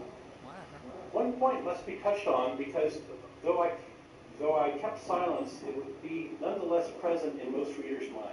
The letter and spirit of Scripture and all of Christianity forbid us to suppose life in the new creation will be a sexual life. And this reduces our imagination to the living alternative of either bodies which are hardly recognizable as human bodies, or else that of a perpetual fast. As regards to the fast, I think our present outlook might be like that of a small boy who, on being told that the sex act was the highest bodily pleasure, that should immediately ask whether you ate chocolates at the same time. On receiving the answer no, he might regard the absence of chocolates as the chief characteristic of sexuality. In vain, you would try to tell him that the reason why lovers in their carnal raptures don't bother about chocolates is they have something better to think of. The boy knows chocolate. He doesn't know the positive thing that excludes it. We are in the same position. We know the sexual life. We do not know, except in glimpses of the other thing which in heaven will leave no room for it. Hence, where fullness awaits us, we anticipate in fasting. In denying that sexual life, as we now understand it, makes any part of the final beatitude, it is not, of course, necessary to suppose that the distinction of sexes will disappear. What is no longer needed for biological purposes may be expected to survive for splendor. Excuse me, Mr. Lewis. Somebody forgot to tell me that after you start having sex, you're never allowed to eat chocolate again. Oh, I missed the memo on that one. right. Okay, let me finish. Sexuality is an instrument of both virginity and conjugal virtue. Neither men nor women will be asked to throw away their weapons once they have used it victoriously. It is the beaten and the fugitives who throw away their swords. The conquerors sheathe theirs and retain them. Transsexual would be a better word than sexless for the heavenly life. Pretty fun. This is from C.S. Lewis, Miracles of Preliminary Study, and this is from chapter 16, which is up on our website, by the way. Obviously, you wrote that way before the Rocky Horror Picture Show. I guess so, translate. So, given all this transsex, what could possibly top it? I mean, what could be better than what he just described? It's pretty darn wonderful. So for many Christians, the second coming of Jesus seems to be the climax that even tops that. But the second coming is a failure. First off, it didn't happen, and it's not going to happen. It's a false, failed prophecy. Nobody can seem to agree on the end times theology, yet it's a big moneymaker. And the belief has been nothing but harmful for non-believers. So much of today's show draws from an article called The Lowdown on God's Showdown by Edward Babinski, which you can find pretty easily on the web.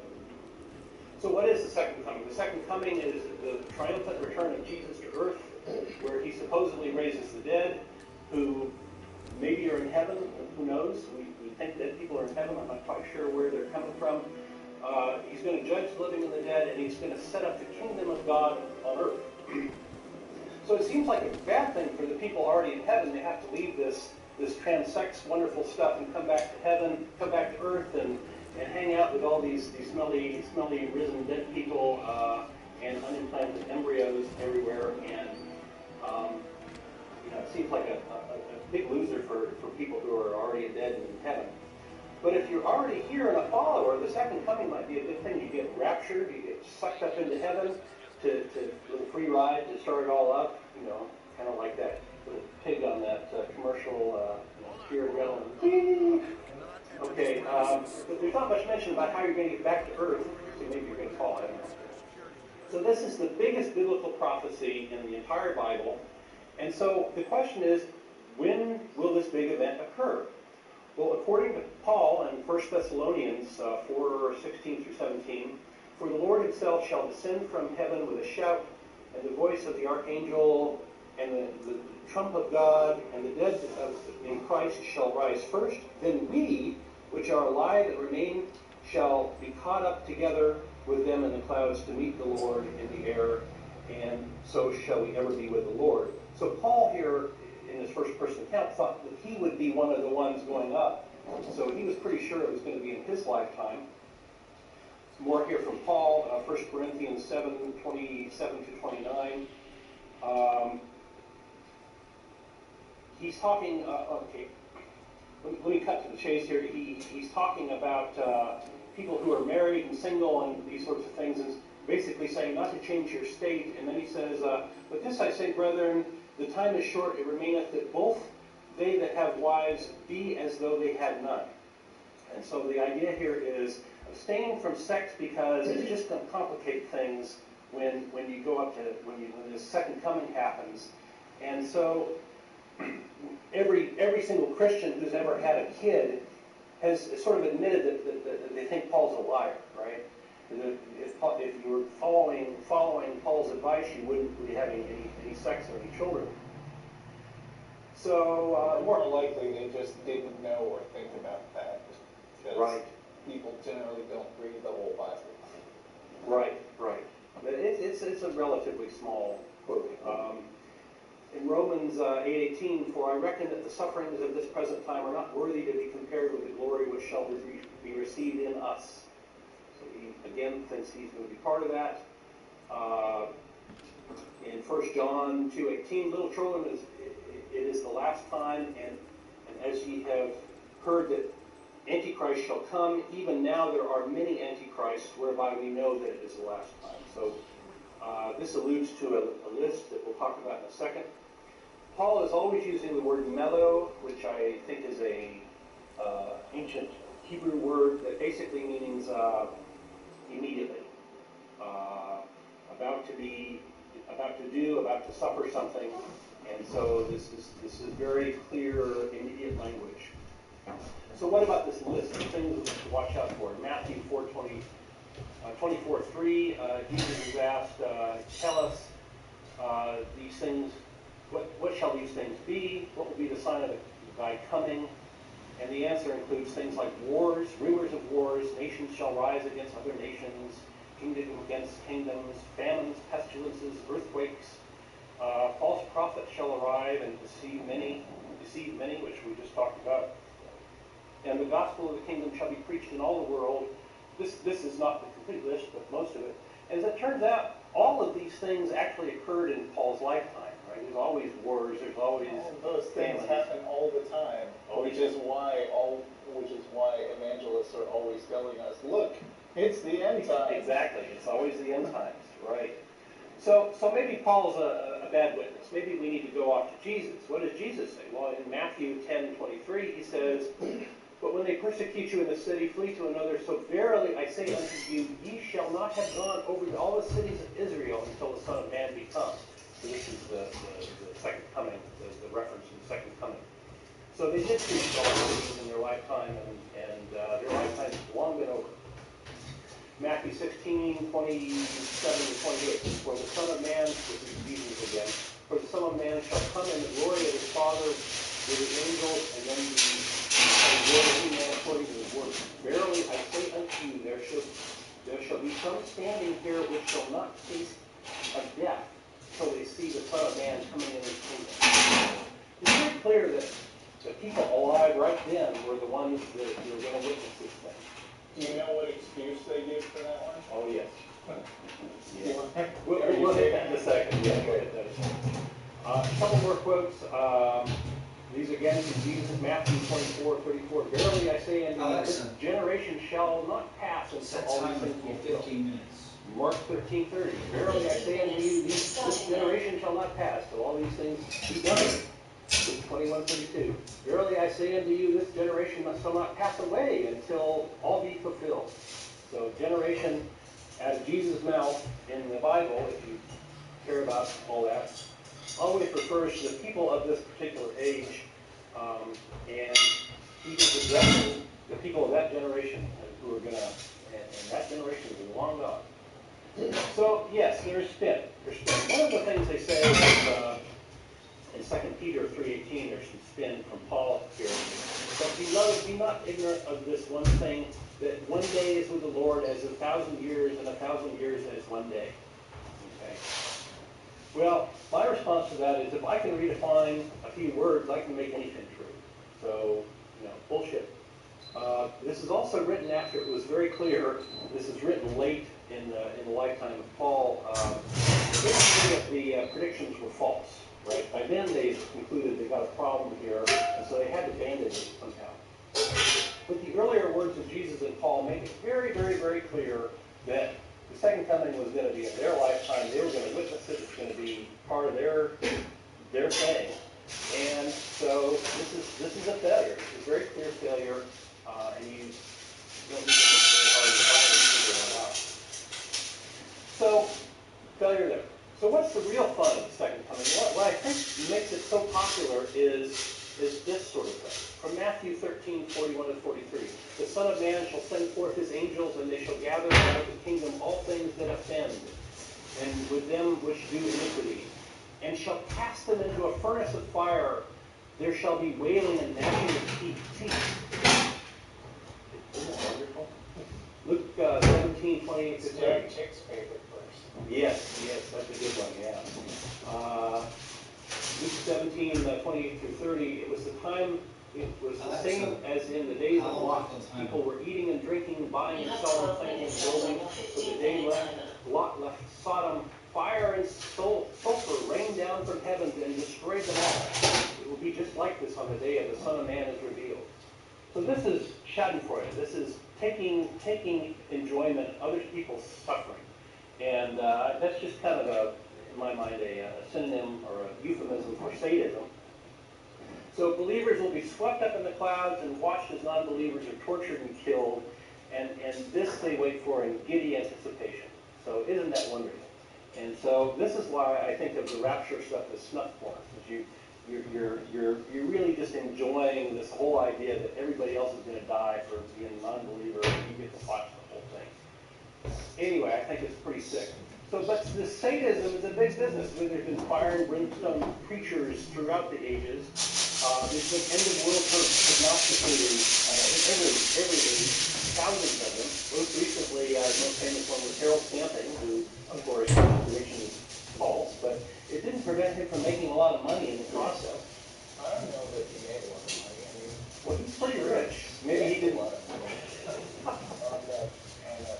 Yeah, or who knows what his motivations. Maybe he drank the Kool-Aid and he really wanted that stuff,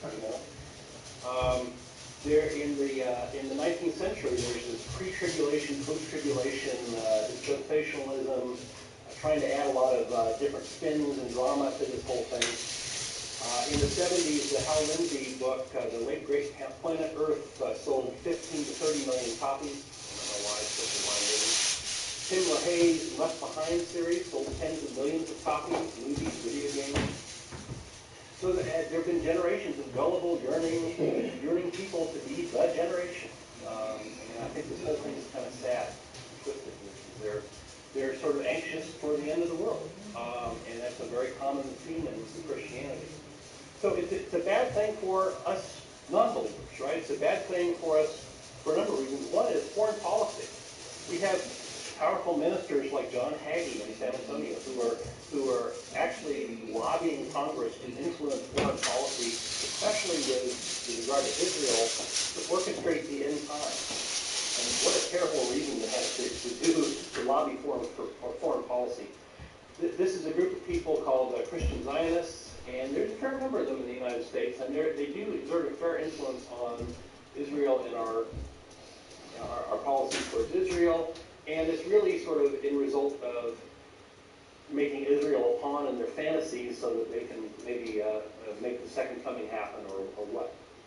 So sadly, Israel on the other side of the equation believes, many of the folks there believe that God gave the land there to Abraham and his descendants, and that they sort of belong in that land. So it's two kind of twisted biblical fantasies playing out in modern times. It's all pretty sad. Why it's bad for us? The environment. Well, who cares about the environment if the world's going to end so soon? Why bother, right?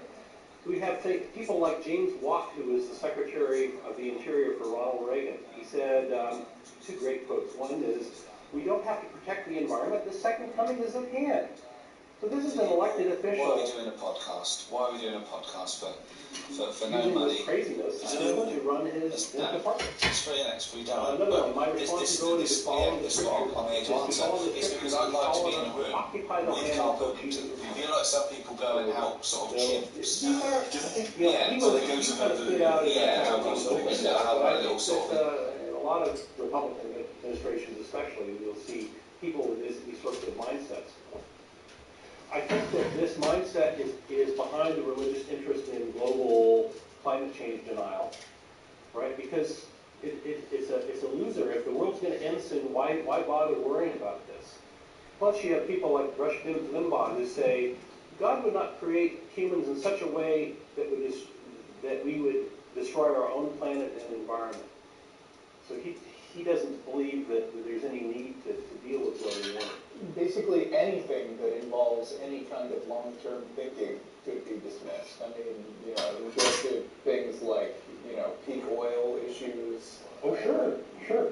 And it's all very much in this idea of Jesus saying, well, don't plan for the future, don't save for the future. Yeah, he said that. Yeah, and that was the reason, is the world was going to end so soon. It's like, why bother?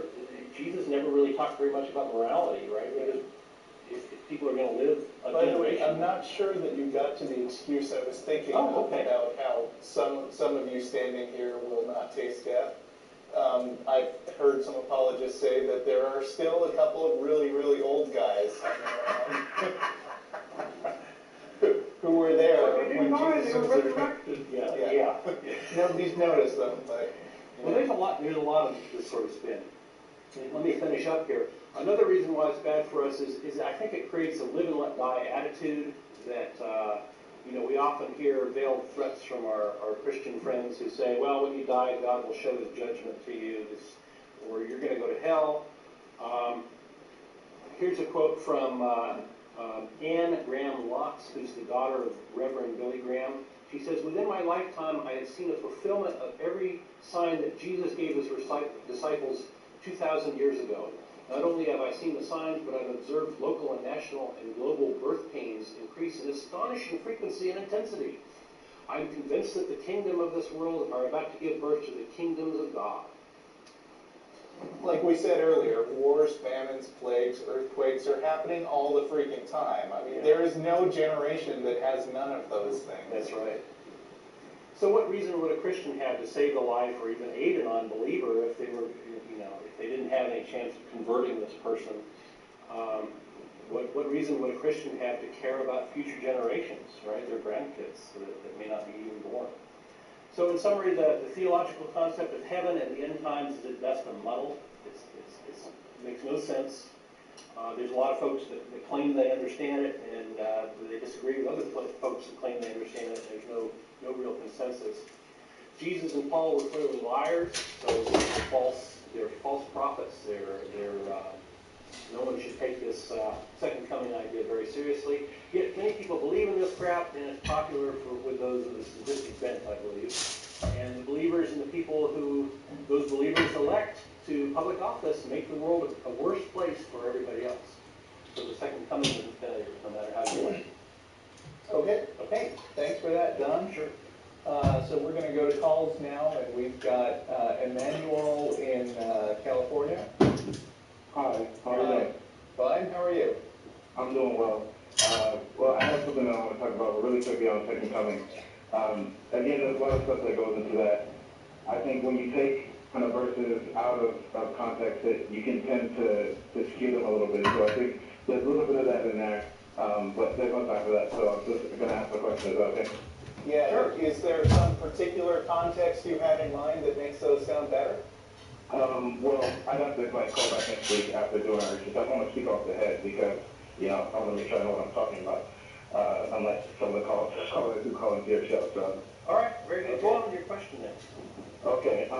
Last week, I believe it was Mark, he used an analogy, a caller called in about how if you reject the existence of God, then that's like accepting, a universe in which God doesn't exist. And he said, no, that's not true. And the evidence he used was a trial in which, you're either guilty or not guilty. And so just because you say they're not guilty doesn't mean they're innocent. Correct? Yeah, I mean, generally the point is that the prosecution has to often prove things beyond the shadow of a doubt, whereas the defense just has to have enough doubt that there's not a good reason to convict. Okay. I mean, the thing about it is the reason why that's not really a full picture of kind of what we're speculating on the origin of the universe is because there are really only two things that could be implicated here. And so what we're saying, what atheists are basically saying, is really they reject the belief that there is a God. Why two? So, right? Correct? Why two? Why two? Well, okay, I can explain. All right. So let's, in thinking about the universe, right? So we see things, we can observe things, things exist. So that's something that we know. All right. So now going back to the beginning, either everything came from nothing, correct, or something came from nothing and then made everything, or something has always existed, persistent existence, correct? There's an idea in physics that time started when the universe began, and there was no notion of before. So I really kind of I don't think we even know enough to say we know what the possibilities are. Right. I mean, there are a lot of there are a whole lot of different ways to speculate about the origin of the universe. I mean, there could be multiple universes. There could be what Don said, that the concept of before is really kind of meaningless. There are a variety of questions, but presumably the one that you pitched your wagon to is that there's an omnipotent being who made everything on purpose. Well, let's revisit kind of what you're saying, what you were saying about there's many, options. All those options would boil down really to either nothing has existed previously, and then something came from nothing. So there was previously nothing, not energy, not matter, not anything, and everything came from that, or there's persistent existence, either the oscillating universe, which has always been there, just, going through various stages of whatever the bulk was doing, whatever, however many big bangs and dimensions and universes were happening, right? Or that there was a supernatural being who was always there. Where did the supernatural injection come in as a different thing? I mean, presumably you're going to say that thing existed forever, right? Yeah. So isn't that just the same as one of your other options? That's called special pleading, by the way. That's a logical fallacy. you say, well, nothing can exist without having been created, but this God I invented has that property. No, Alexa. I'm not saying nothing can exist that never been created. I will submit to you that it is a possibility that there is an oscillating universe in which it's going through various stages of banging and collapsing. But then either way, either something that's persistent existence, right, or either matter and energy have always existed or in some sort of state, nature, or the universe. What we're really doing is we're arguing a lot of points about physics. Let's say I don't know. Let's say I don't know how the universe began. Is it my responsibility to come up with that so that I come up with an answer so that I can just prove a God? Is that what you're saying? No, that's not what I'm saying. But then, okay, now that we're there, I can see with my analogy. Right. So we have a courtroom, right, where, someone is either guilty or not guilty. But what we really have is a situation in which there are, I guess you could say, two guilty parties. Well, we're judging a particular question, right? Was there a God that created the universe? I think no, we're judging the particular question of what has persistent existence. Because unless you believe that nothing, everything came from nothing or from non-existence, then we can, I think, agree that there has been persistent existence, that there was never nothing, because there is something now, and if there was nothing, there would be nothing to cause the something. I don't think we can assume that. How do you jump to that conclusion? Okay. We can talk about it. We can kind of logically think about this.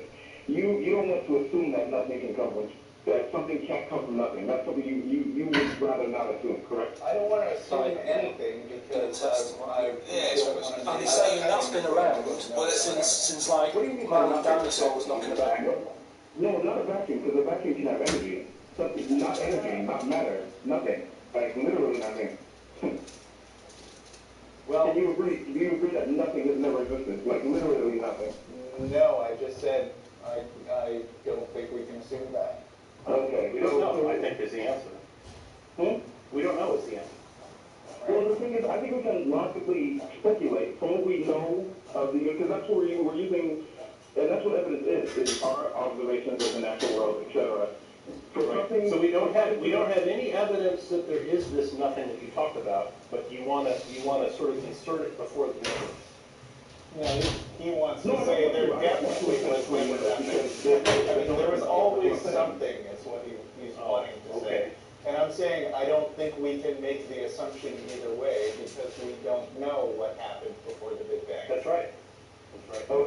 Okay, I'll give you that. We'll let you kind of believe. I'll allow you to think that something comes from nothing. Although if you cannot explain how that could be, then that in and of itself is a very poor. It's almost like saying that there was a split. Well, then explain where your God came from then. If I didn't know the cause of lightning, and you told me that God created lightning, would God exist?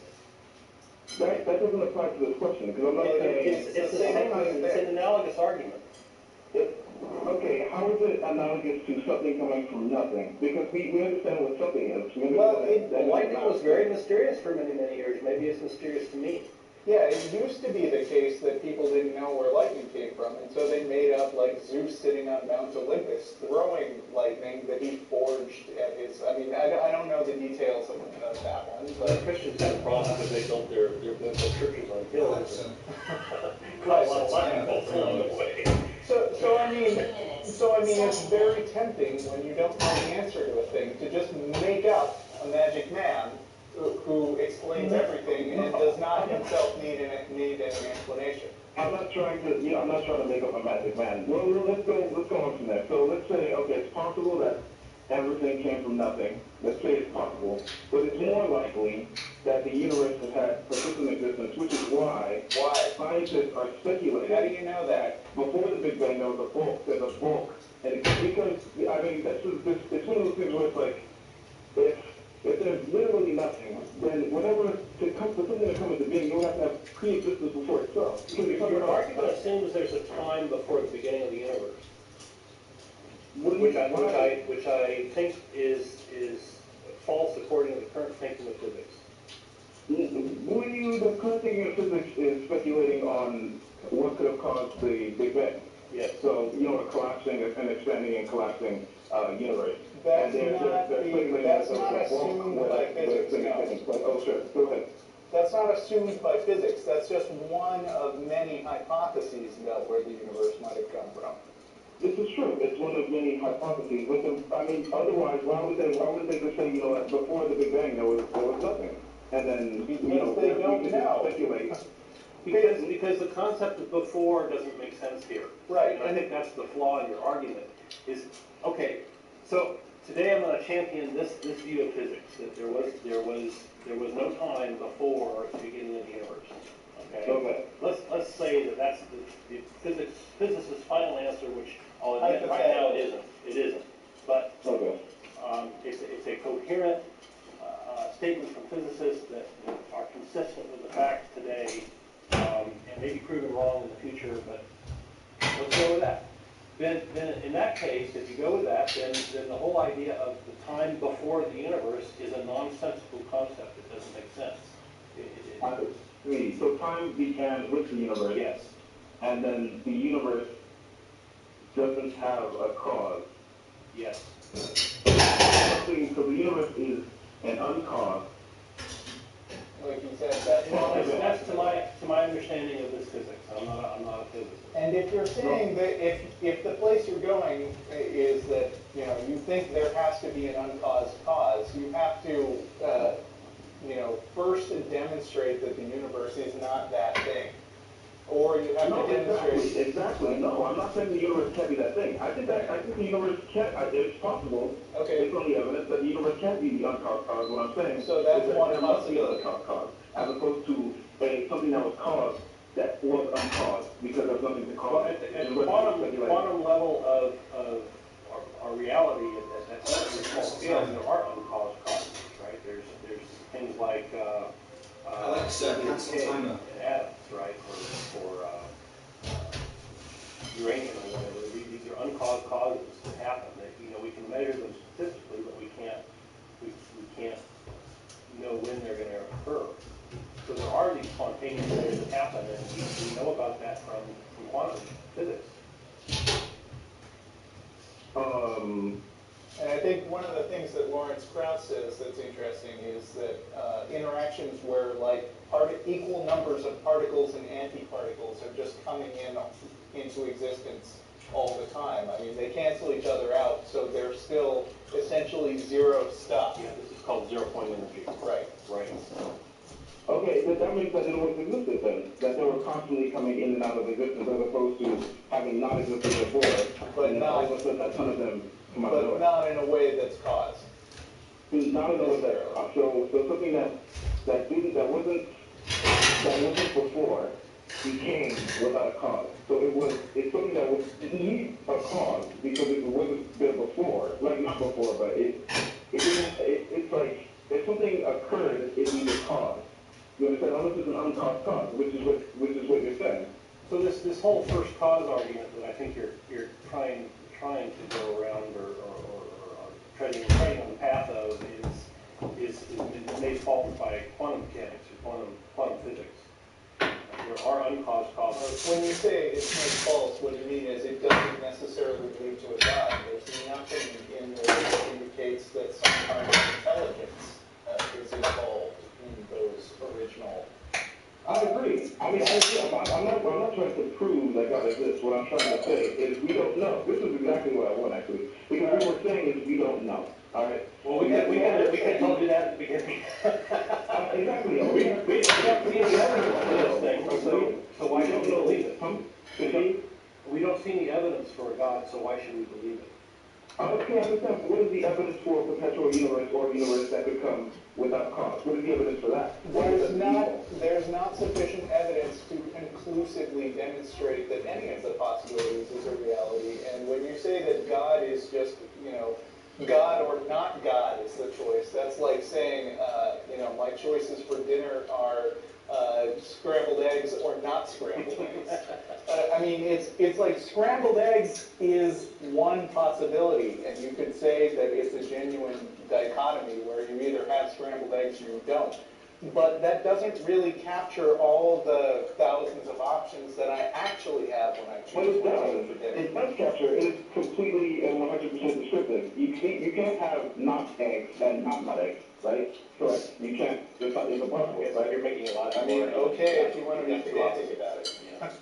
I mean, that's the logic. With All right. regard to belief, there's always a third option that you just don't believe. You can believe one thing, you can believe another thing, or you can just not believe. Right. It's like if you ask me, what did Louis XIV have for breakfast the morning he was killed? I could say, I don't know, but I don't think it was scrambled eggs. But I might have a good reason to say I don't think it was scrambled eggs, but that doesn't mean that I'm stating definitely what it was.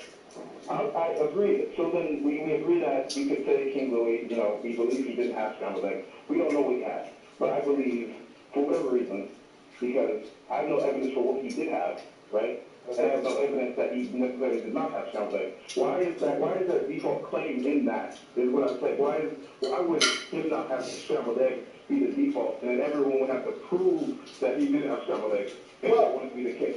Well, I mean, it depends on what kind of claim you're making. Because if you're coming in here and saying, I know that King Louis XIV had scrambled eggs that morning, I could just say, why do you think that? And if you said, I don't know, I just feel it, then I could say, I don't believe you. That doesn't mean I know that Louis XIV didn't have scrambled eggs, but it does mean that I don't think that that I continue to withhold judgment because I don't think that you have a good reason to think that he had scrambled eggs.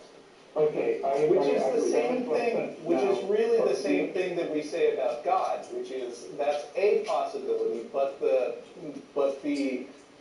certainty that is usually presented when people talk about God isn't warranted by the things they actually know. It makes a lot. That's exactly what I want, but that's not what atheism says. That's not what atheism Actually, it is.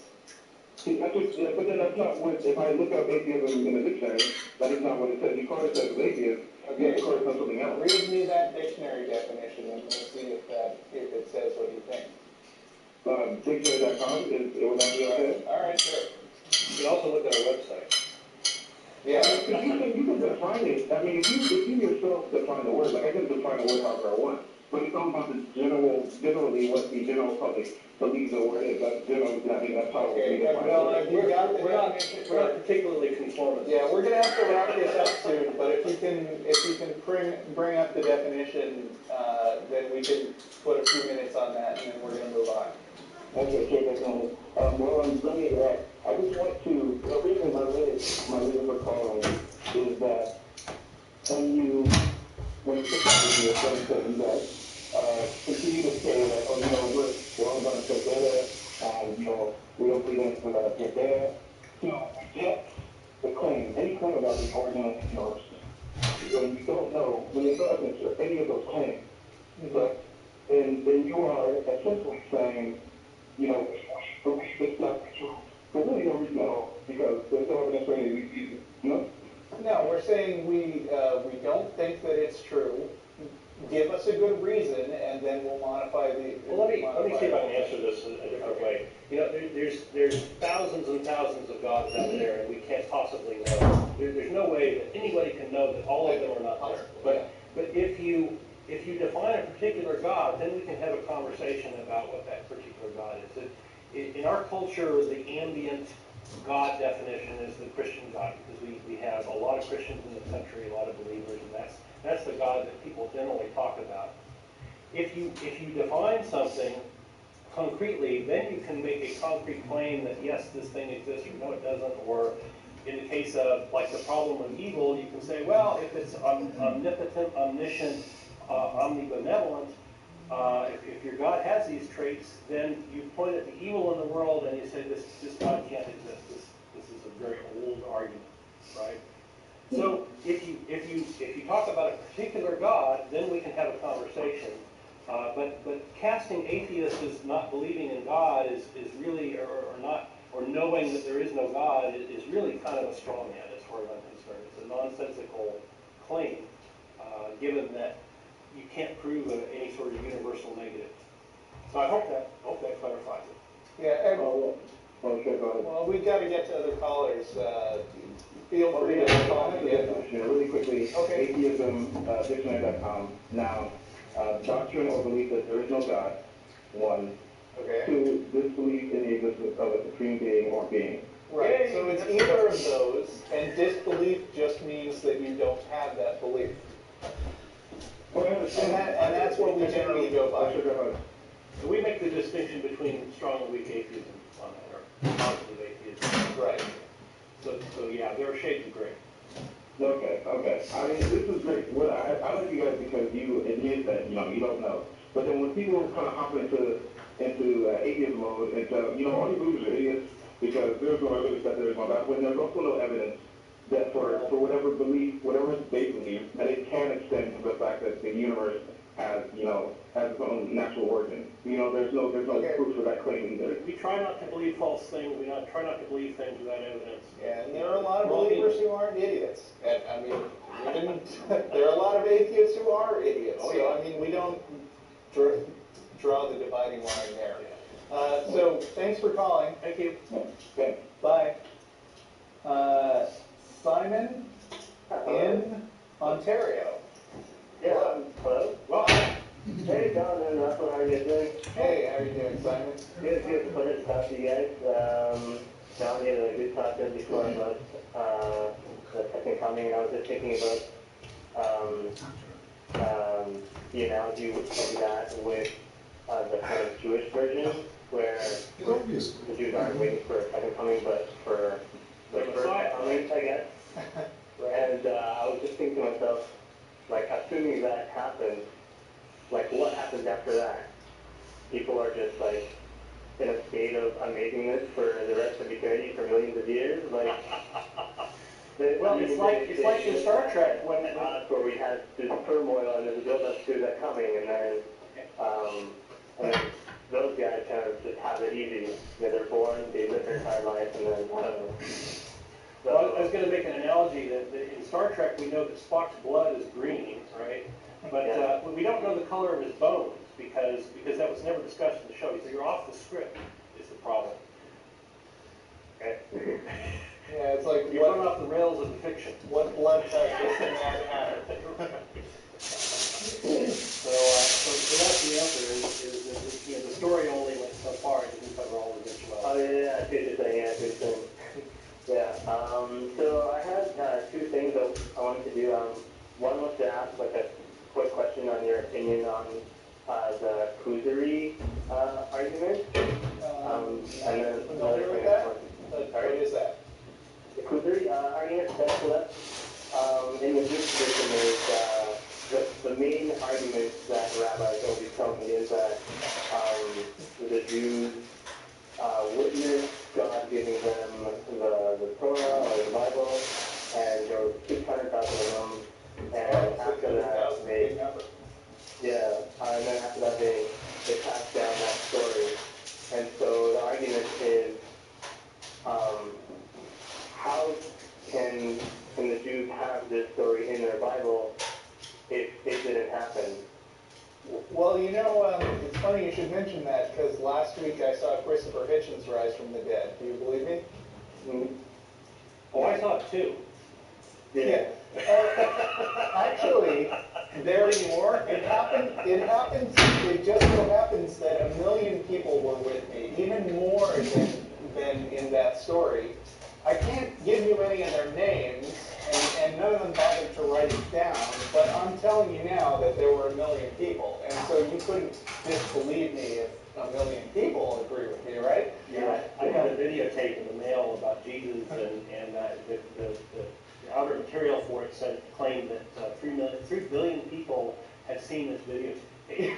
I mean, the thing is, I kid, but some people say things that aren't true. Either they know that they're not true, or they really want them to be true, and they delude themselves into believing it. Disagree and against along the way. Yeah, and sometimes they come up with numbers in order to make their story sound impressive that actually, I mean, if it's part of the one story that says, I saw this thing, and so did 600,000 of my friends, just because it says that in there doesn't mean that the 600,000 were Yeah, there. and it is like their kind of main argument, which it's shocking. It's crazy. The skeptic in me says, well, that's a claim that has to be proven somehow. Yeah, exactly. I mean, if that's the only argument, and you don't have anything else, Yeah, and historians actually have ways of working this stuff out. I mean, people call us and say, well, you don't have any evidence that Julius Caesar was a liar. But the fact is that it wasn't just like one guy or a handful of buddies who said, I swear I said.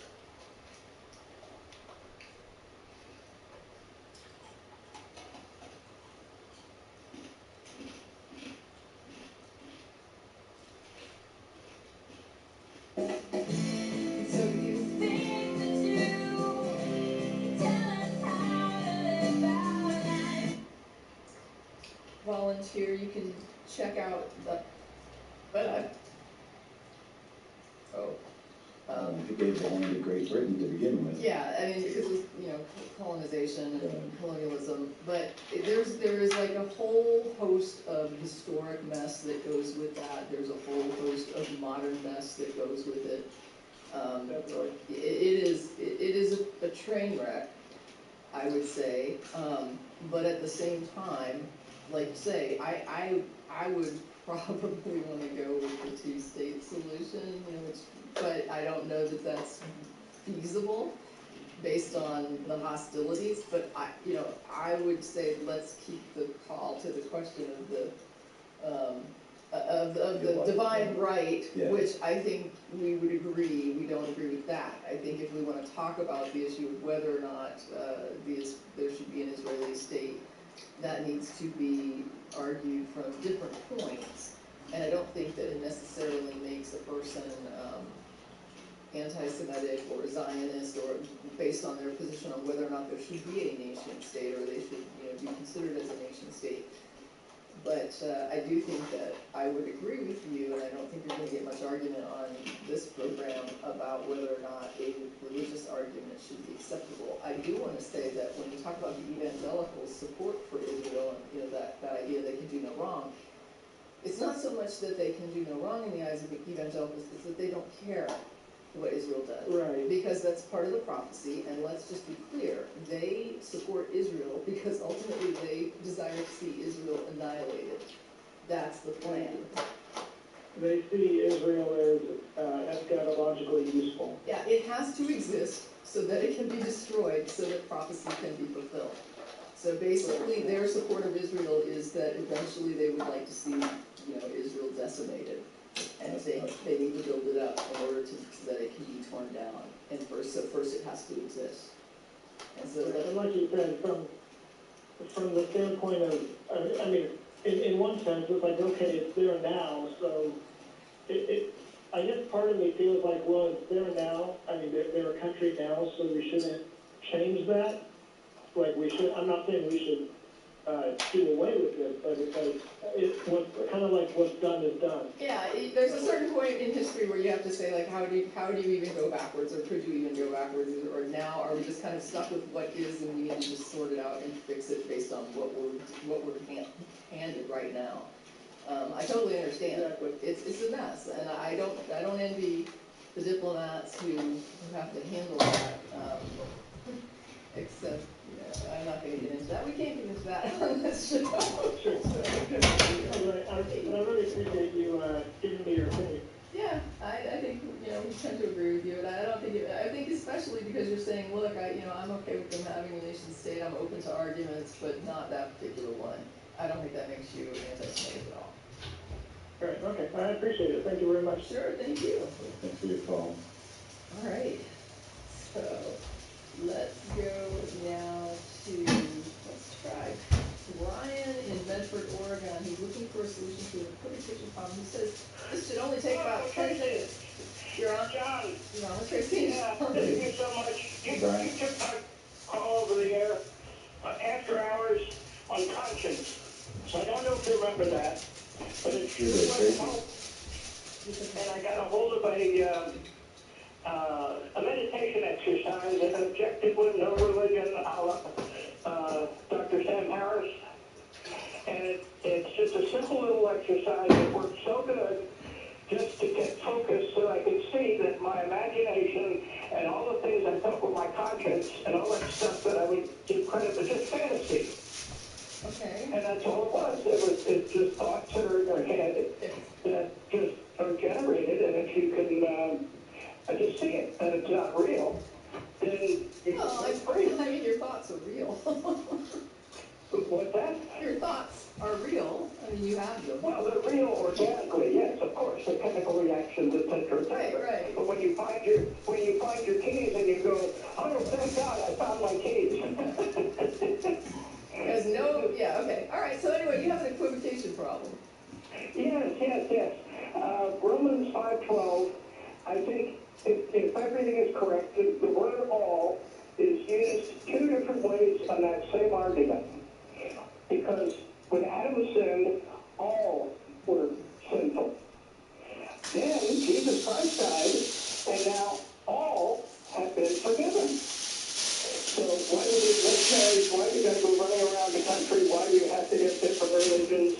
Everybody's forgiven. If we all got sin because of Adam, then we all got forgiven because of Christ. End of story. Yeah, I think the current theological interpretation would be something like salvation is available to all.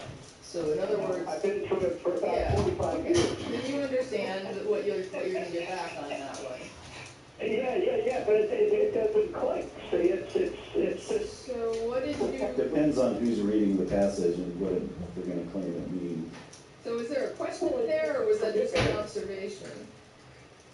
What's that? Was there a question in there, or is that just an observation? No, forgive me. I don't want to hold you guys up. I just wanted to relate that because everybody is and the last couple things I've been picking up on the Atheist Connection and the Honorable Dr. Matt Delahanty. He's not a doctor. I said honorable. I didn't want to... Yeah, I don't even think he has an honorary doctorate. Not to my knowledge. Yeah. Maybe, I don't want to promote anybody on this show having credentials that they don't have. Yeah. I would not want to. Oh, I beg your pardon. No, that's okay. No. I'm not wrist slapping. I'm just saying while I'm clarifying. So, yeah. No. That's absolutely correct.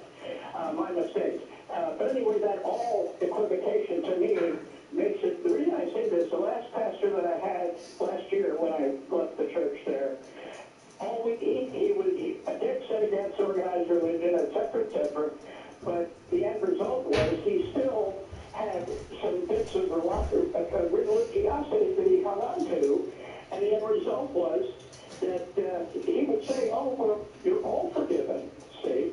And he didn't go into any further explanation than that. Yeah. And nobody ever, when they questioned him on it, he didn't really narrow it down because he didn't have any doctrine. He couldn't belong to the church.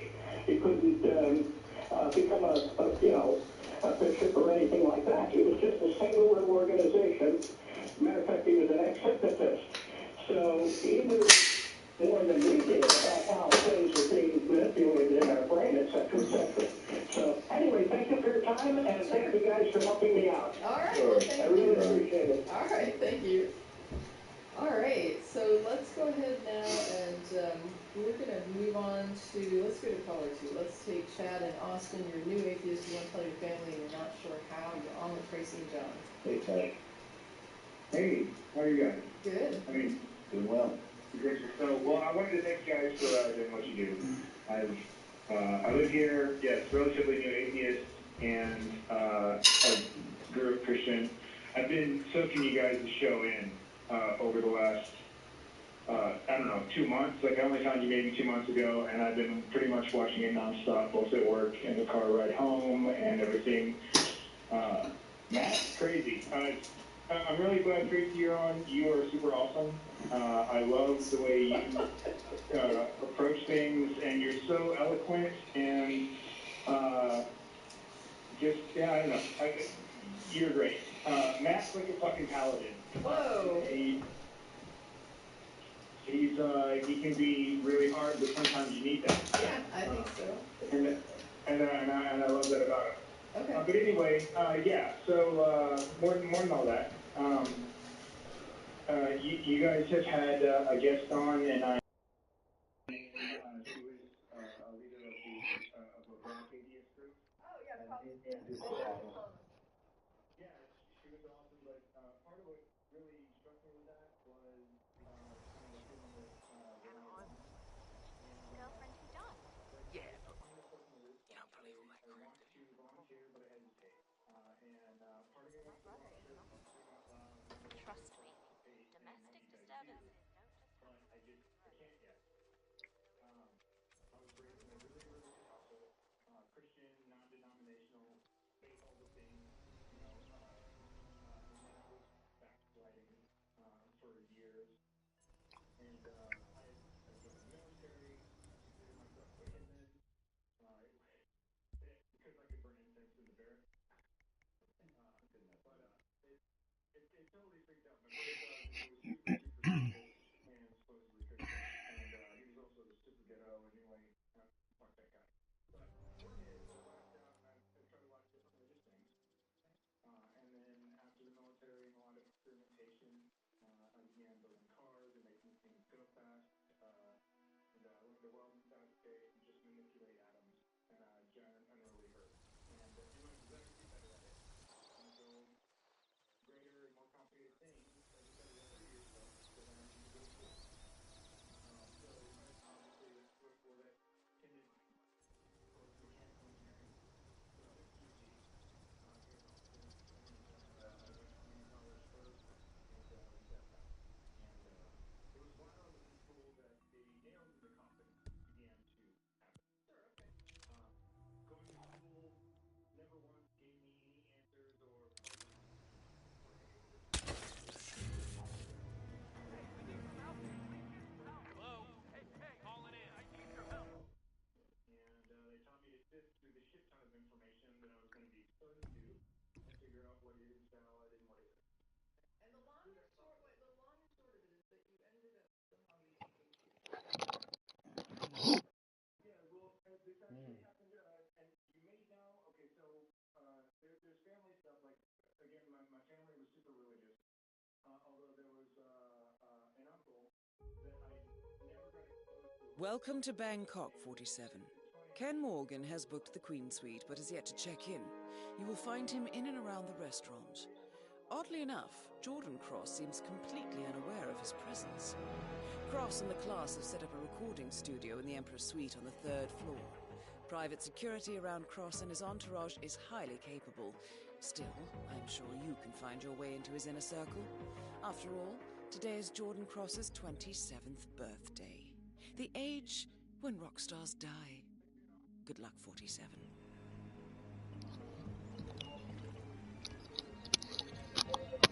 Right, that was pretty much all we ever. Now, was that the primary reason that he was excluded from the family? I believe so. Okay, so you don't know of any other like family issues that came up that would have... No, I'm pretty sure my uncle wanted to kill his dad for what he did, and also he's an atheist. His wife is an atheist, and his daughter, they've all grown up being non-religious. Okay. And they didn't have a whole lot of effect on me, but so after the college thing, and I was in a weird place, although I was still trying to figure things out with God, and asking questions like. Going to school, I don't want to say it was part of it because I started to learn how logic works and like asking questions. I don't want to, don't take this the wrong way, but I don't want this to turn into like a long testimonial on how you became an atheist. I want to know, I guess your question has to do with your family situation and your concerns about how to deal with this now that you've come to it and how to cope with your family. Is that correct? Yeah. Okay. And yeah, okay, that's fair. Oh, sorry. No, it's all right. Take up a whole bunch. No, it's okay. I have seen and witnessed that my uncle being, as far as I'm aware, ostracized from the family. Right. And he came to visit. He had me.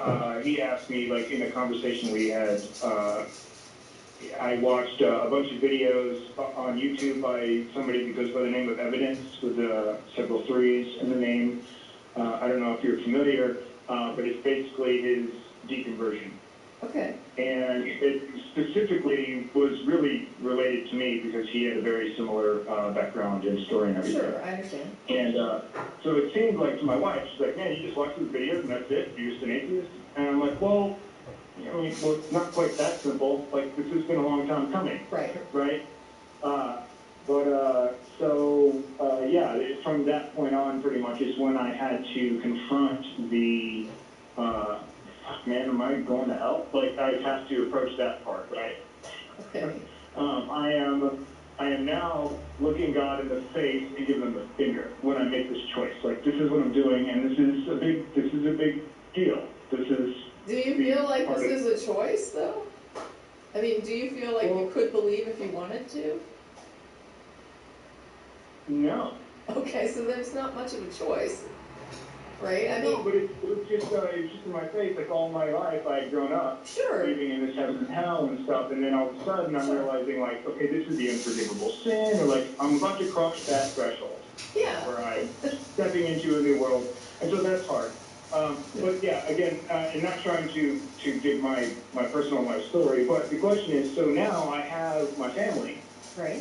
And I am scared to death of letting them know that I feel the way I feel and that I believe what I believe. And like my little sister and my mother specifically are super religious, and their faith in God is absolute, and everything they do is based on this. Okay. And I feel like if I am scared to death of being honest with them, because it's going to do one of two things. Either I don't want to crush their world, and really what I feel like it's just going to torture them. They're going to be scared for me, and they are going to be in pain because they are worried about me. Okay. They're worried about Let me just take a quick. And I don't know how to deal with that. All right. Well, let me take a quick. I'm a super honest person, and I know I can only do this for so long. All right. Well, let me take a quick tally here. So you've got mom and sister, right, who are really religious. Yeah. What about your dad? What's his situation? Yeah, my stepfather as well. Okay, so stepdad is also religious, and then you've got your wife. You said you told, right? Right. Okay. Yeah, my wife. Do you guys have kids? She's not religious. No. Okay. Well, she grew up Catholic, but her and my best friend, who I actually live with, both of them are on. They were like, how did it take you so long to get here? Okay. Like, we quit believing when we were 13. So in-laws are not an issue here, right? Like the in-laws have a daughter that's already kind of secular, and they're okay with it. Is that correct? Yes. Yeah, so it's not going to be a huge shocker if you come to them and say, yeah, you know, I'm kind of with your daughter on this one. But with your family... No, it's not the in-laws, it's totally my immediate core nuclear family that I grew up. Okay, so then the next question I want to ask is, how integrated are you with them? Like, do you live with them? Do you live near them? I moved away 1,000 miles away. Okay, all right. All right, so then the next question would be, what is the impetus? Like, what is your motive to reveal this to them? I can't keep a fucking secret. Like, it tortures me inside. This is going to resolve itself pretty soon then. I mean, I guess the question is, a lot of times we ask people, especially when they're saying that there could be huge repercussions, like family ripped apart, things like that, we'll ask, like, do you need to, you know, what is the need to do this? And my wife this whole time has been like, shut the fuck up. She's like, just don't say anything. She's like, I've been lying this whole time and pretending, you know, blah, blah, blah. She's like, you can do it too. And I'm like, okay.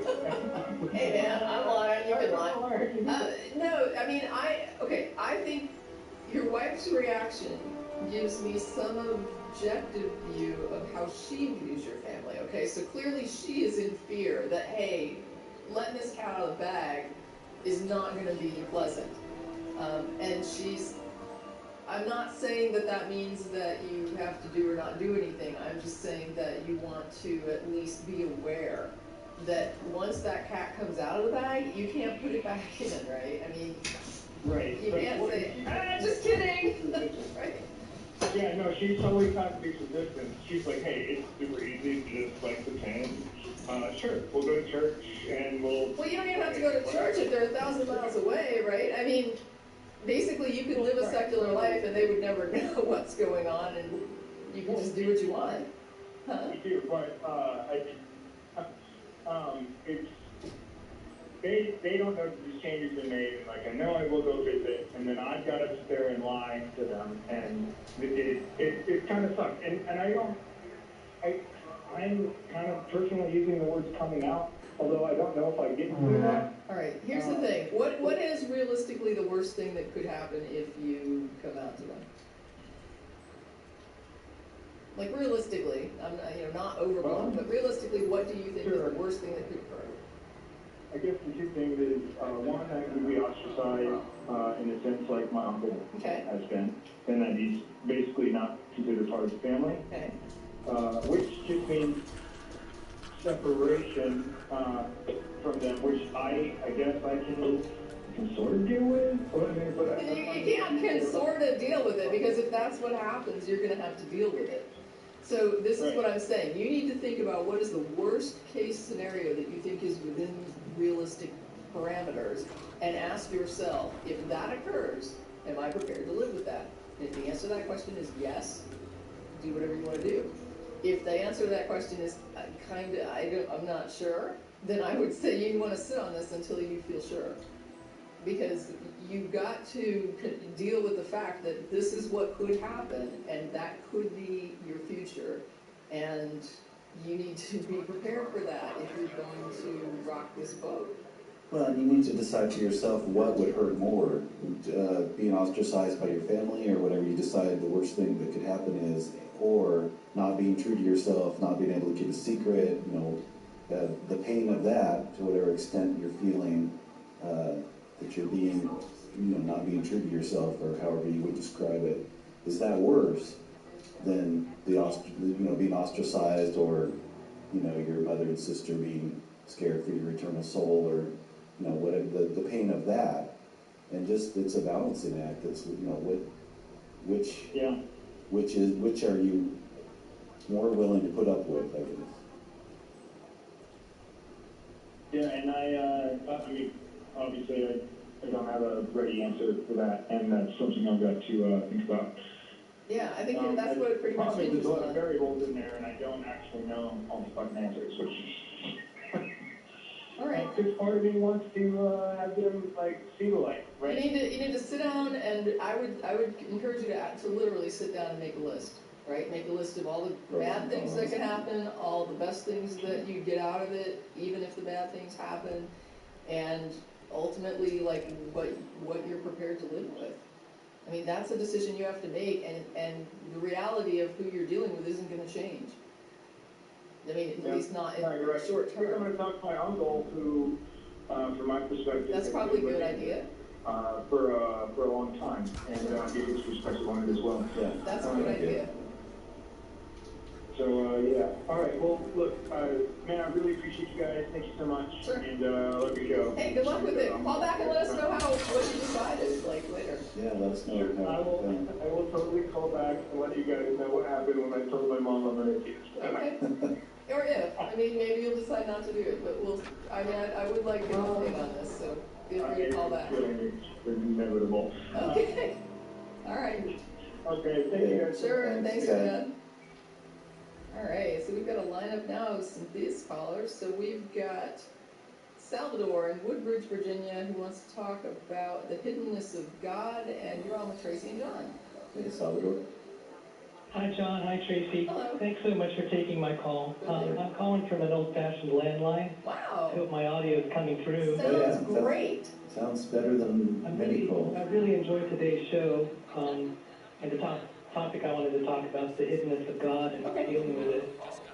I'm a Christian creationist, writer, and researcher, but I'm a big fan of Matt Dillahunty and the other hosts and callers of the show because I could relate to a lot of the ordeals former Christians go through on the way out of the faith. Some years back, I nearly left the faith for good before I came back. Up until that point, and maybe on and off for years after, I've been subject to a lot of berating for asking reasonable questions or expressing doubts about the Bible. So that's definitely left a totally bad taste in my mouth. So a couple Bible verses, John 9:25, whether he, Jesus, is a sinner or not, I don't know. One thing I do know, I was blind, but now I see. And Proverbs 25:2, it is the glory of God to conceal a matter. It is the glory of kings to search out a matter.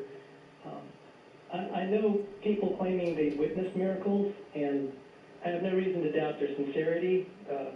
It may have been a coincidence, but it would bother my conscience to insist it was just a coincidence, because that may be the one miracle that God gave them in this life. And then after that, God remains mostly hidden in human affairs and in their life. I have one specific account that has haunted me through the years. It's astronaut Charles Duke. He became a Christian after he returned from walking on the moon, and he relates how he prayed for a blind girl, and within a few minutes her sight was restored. So, notwithstanding your very good objections about the absence of evidence for God, it seems reasonable to me that this girl would put her faith and trust in Jesus from that point on. And even if I were not a Christian, I don't know that I'd be too quick to try to take that away from her, because that could have been the work of God. I can imagine her saying, one thing I do know, I was blind, but now I see. So, and that would be pretty much all you could say about it. That would be the only honest comment to make. Like the guy says, I don't know who it was. I don't know what his story was. I think earlier in the chapter he says that he thinks Jesus is a prophet, but the fact is the only thing that a person like that could say is, I couldn't see before, I can see now, I don't know why. That would be the only honest statement. That would be the honest yes, statement. Without any inferences. Right. So, I mean, I'm a former scientist in the defense industry, and I take a lot of comfort in repeatable experiments. I believe things that you can repeat, and I really don't hold it against anyone for not believing because of the hiddenness of God. So my question is, would one miracle, like what happened to that girl or happened to that blind beggar in the New Testament, would that do it for you if it happened to you, or would you prefer constant visit? Not unless there was some way to actually identify a cause. Yeah. I mean, what you're basically saying is something happened, I can't explain it, and I'm going to just attribute it to X, even though I have no way to know if X exists or was involved. And I noticed that when you talked about miracles, you said it's hard to know whether they're a miracle or a coincidence. And so what I'm noticing here is that basically your definition of a miracle then would include things that can naturally occur, right? Because you're basically saying you can't tell if it's a miracle or not. And so you just go with, okay, if they're saying that if they feel like it was a miracle, then it's a miracle, but some of these things could just be coincidence. And so you're basically defining miracle as like things that can happen. I'm defining miracles as things that would be exceptional. Okay, so I agree with your point that you can't, it's not a formal inference to say that God did it or whatever, but I mean, if I were that little girl that, in that account by astronaut Duke, if I were blind and someone prayed for me in the name of Jesus, I think I probably want to follow Jesus the rest of my life. I would probably wonder why this person doesn't go to a hospital and just start healing everybody, because I would think that whether or not there's a God is irrelevant. This person has healing power. And so the person should be going and healing tons of people. Like go to the children's ward and heal all the kids with cancer. That would be my first thought. Why wouldn't they? Yeah. If you can heal blindness, go heal all the blind people that want to be healed. Yeah. I mean, I think that's everything you're saying there is reasonable. I guess I've just come to the point where I believe that just like that proverb, it's the glory of God that conceal a matter. I think it'll just the idea behind the theology behind that is that in the final day, when it's revealed, it's like a surprise. It would be a surprise to everybody who's reasonable, because if you're basically saying that God is hiding, right? That you have a divine being that is hiding itself in everyday occurrences or in, like exceptional coincidences or whatever. That basically when you see this God, you can't differentiate it from just crap that happens. Then I would say that at the end of it, anybody who says, I knew there was a God, doesn't understand how to reason. Because if God is hiding, and he's not hiding successfully, then it's not much of a hide. And if he is hiding successfully, and if he is indiscernible from things that can happen, then why would anybody assume reasonably that this is the work of a God? Well, those are really good questions, and I think you probably stumped me on that. It's really good food for thought, and I like having my ideas challenged. So. Well, that's fair. I mean, I totally, and I want people to know that I'm cool with that. If I think a lot of times callers are scared to call in because they're like, well, what if you say something and I don't know how to answer it? And it's like, if you don't know how to answer it, then you say exactly what you just said. I hadn't thought of it that way. Maybe I'll go think about that. And that's totally fair. I don't ever want people to call up and be afraid and think that they have to be able to respond to everything, because then we get really ridiculous calls where people are just desperately trying to defend a thing instead of just saying, this is something I haven't thought of, and I probably need to take a step back and maybe call it after I've thought about that. So I just want to kind of pull out what you just said as a great example of how to respond when you're hit with something that you do need to go and think about some more. You don't have to react to it, and sometimes reacting to it makes people say really ridiculous things. And the best thing you can say is, I'm not sure how to respond to that, let me go and think about it. And that's completely fair. And I want people to always feel comfortable saying that when they call the show. Yeah, I appreciate you saying that, because, even though I'm a professing Christian, I really want people to not try to make stupid responses when they're challenged. And it's just because they get nervous, I think, and it's like they don't have to. Well, and a lot of times people don't want to admit that there's something that they don't know, or they think that maybe they don't have enough faith if they're willing to admit that. Or they feel like they might feel themselves pressing themselves to say, like, I'm wrong, and they don't want to be wrong. And it's like, you don't even have to say you're wrong. You can literally, if it means, sorry, I didn't mean to hit my mic, but if it means, if it's that intimidating, you don't have to say you're wrong. You can just say, I need to go and consider that. That's totally fair. So if I could kind of restate understand what your response was, is you said that if someone had that healing power, it'd be more convincing to you if they went to hospitals and started healing. Well, it would convince me that they could heal, right? It wouldn't convince me why, right? I mean, they may not even know why. Like the person who's praying to God for the power to heal, they may have an inherent power to heal that we don't understand, and they think God is doing it because they are in that Christian framework, right? And they think the power is coming from God, but maybe they just have some weird inherent healing capacity. I mean, we don't know what would be causing it, but I would be able to say, this person went to a children's ward and started healing all the children at the hospital, and that's amazing, and we don't know how they're doing it, and we need to investigate that, but that's really, at least we'd be able to see that they have a capacity to heal. Well, I mean, I do respect that. If I could say just for myself, I'd be kind of afraid not to. I mean, if someone healed me in the name of Jesus, and again, I'm referring to the story of the little girl. I mean, I personally think, like I said, I would not think to try to talk her out of Jesus being the source of her healing. I mean, that's between her. Well, I wouldn't. It's not like I'm going to go and hunt her down. I mean, if she wanted to discuss it, I would be happy to discuss it with her. But I'm just saying, if to the question.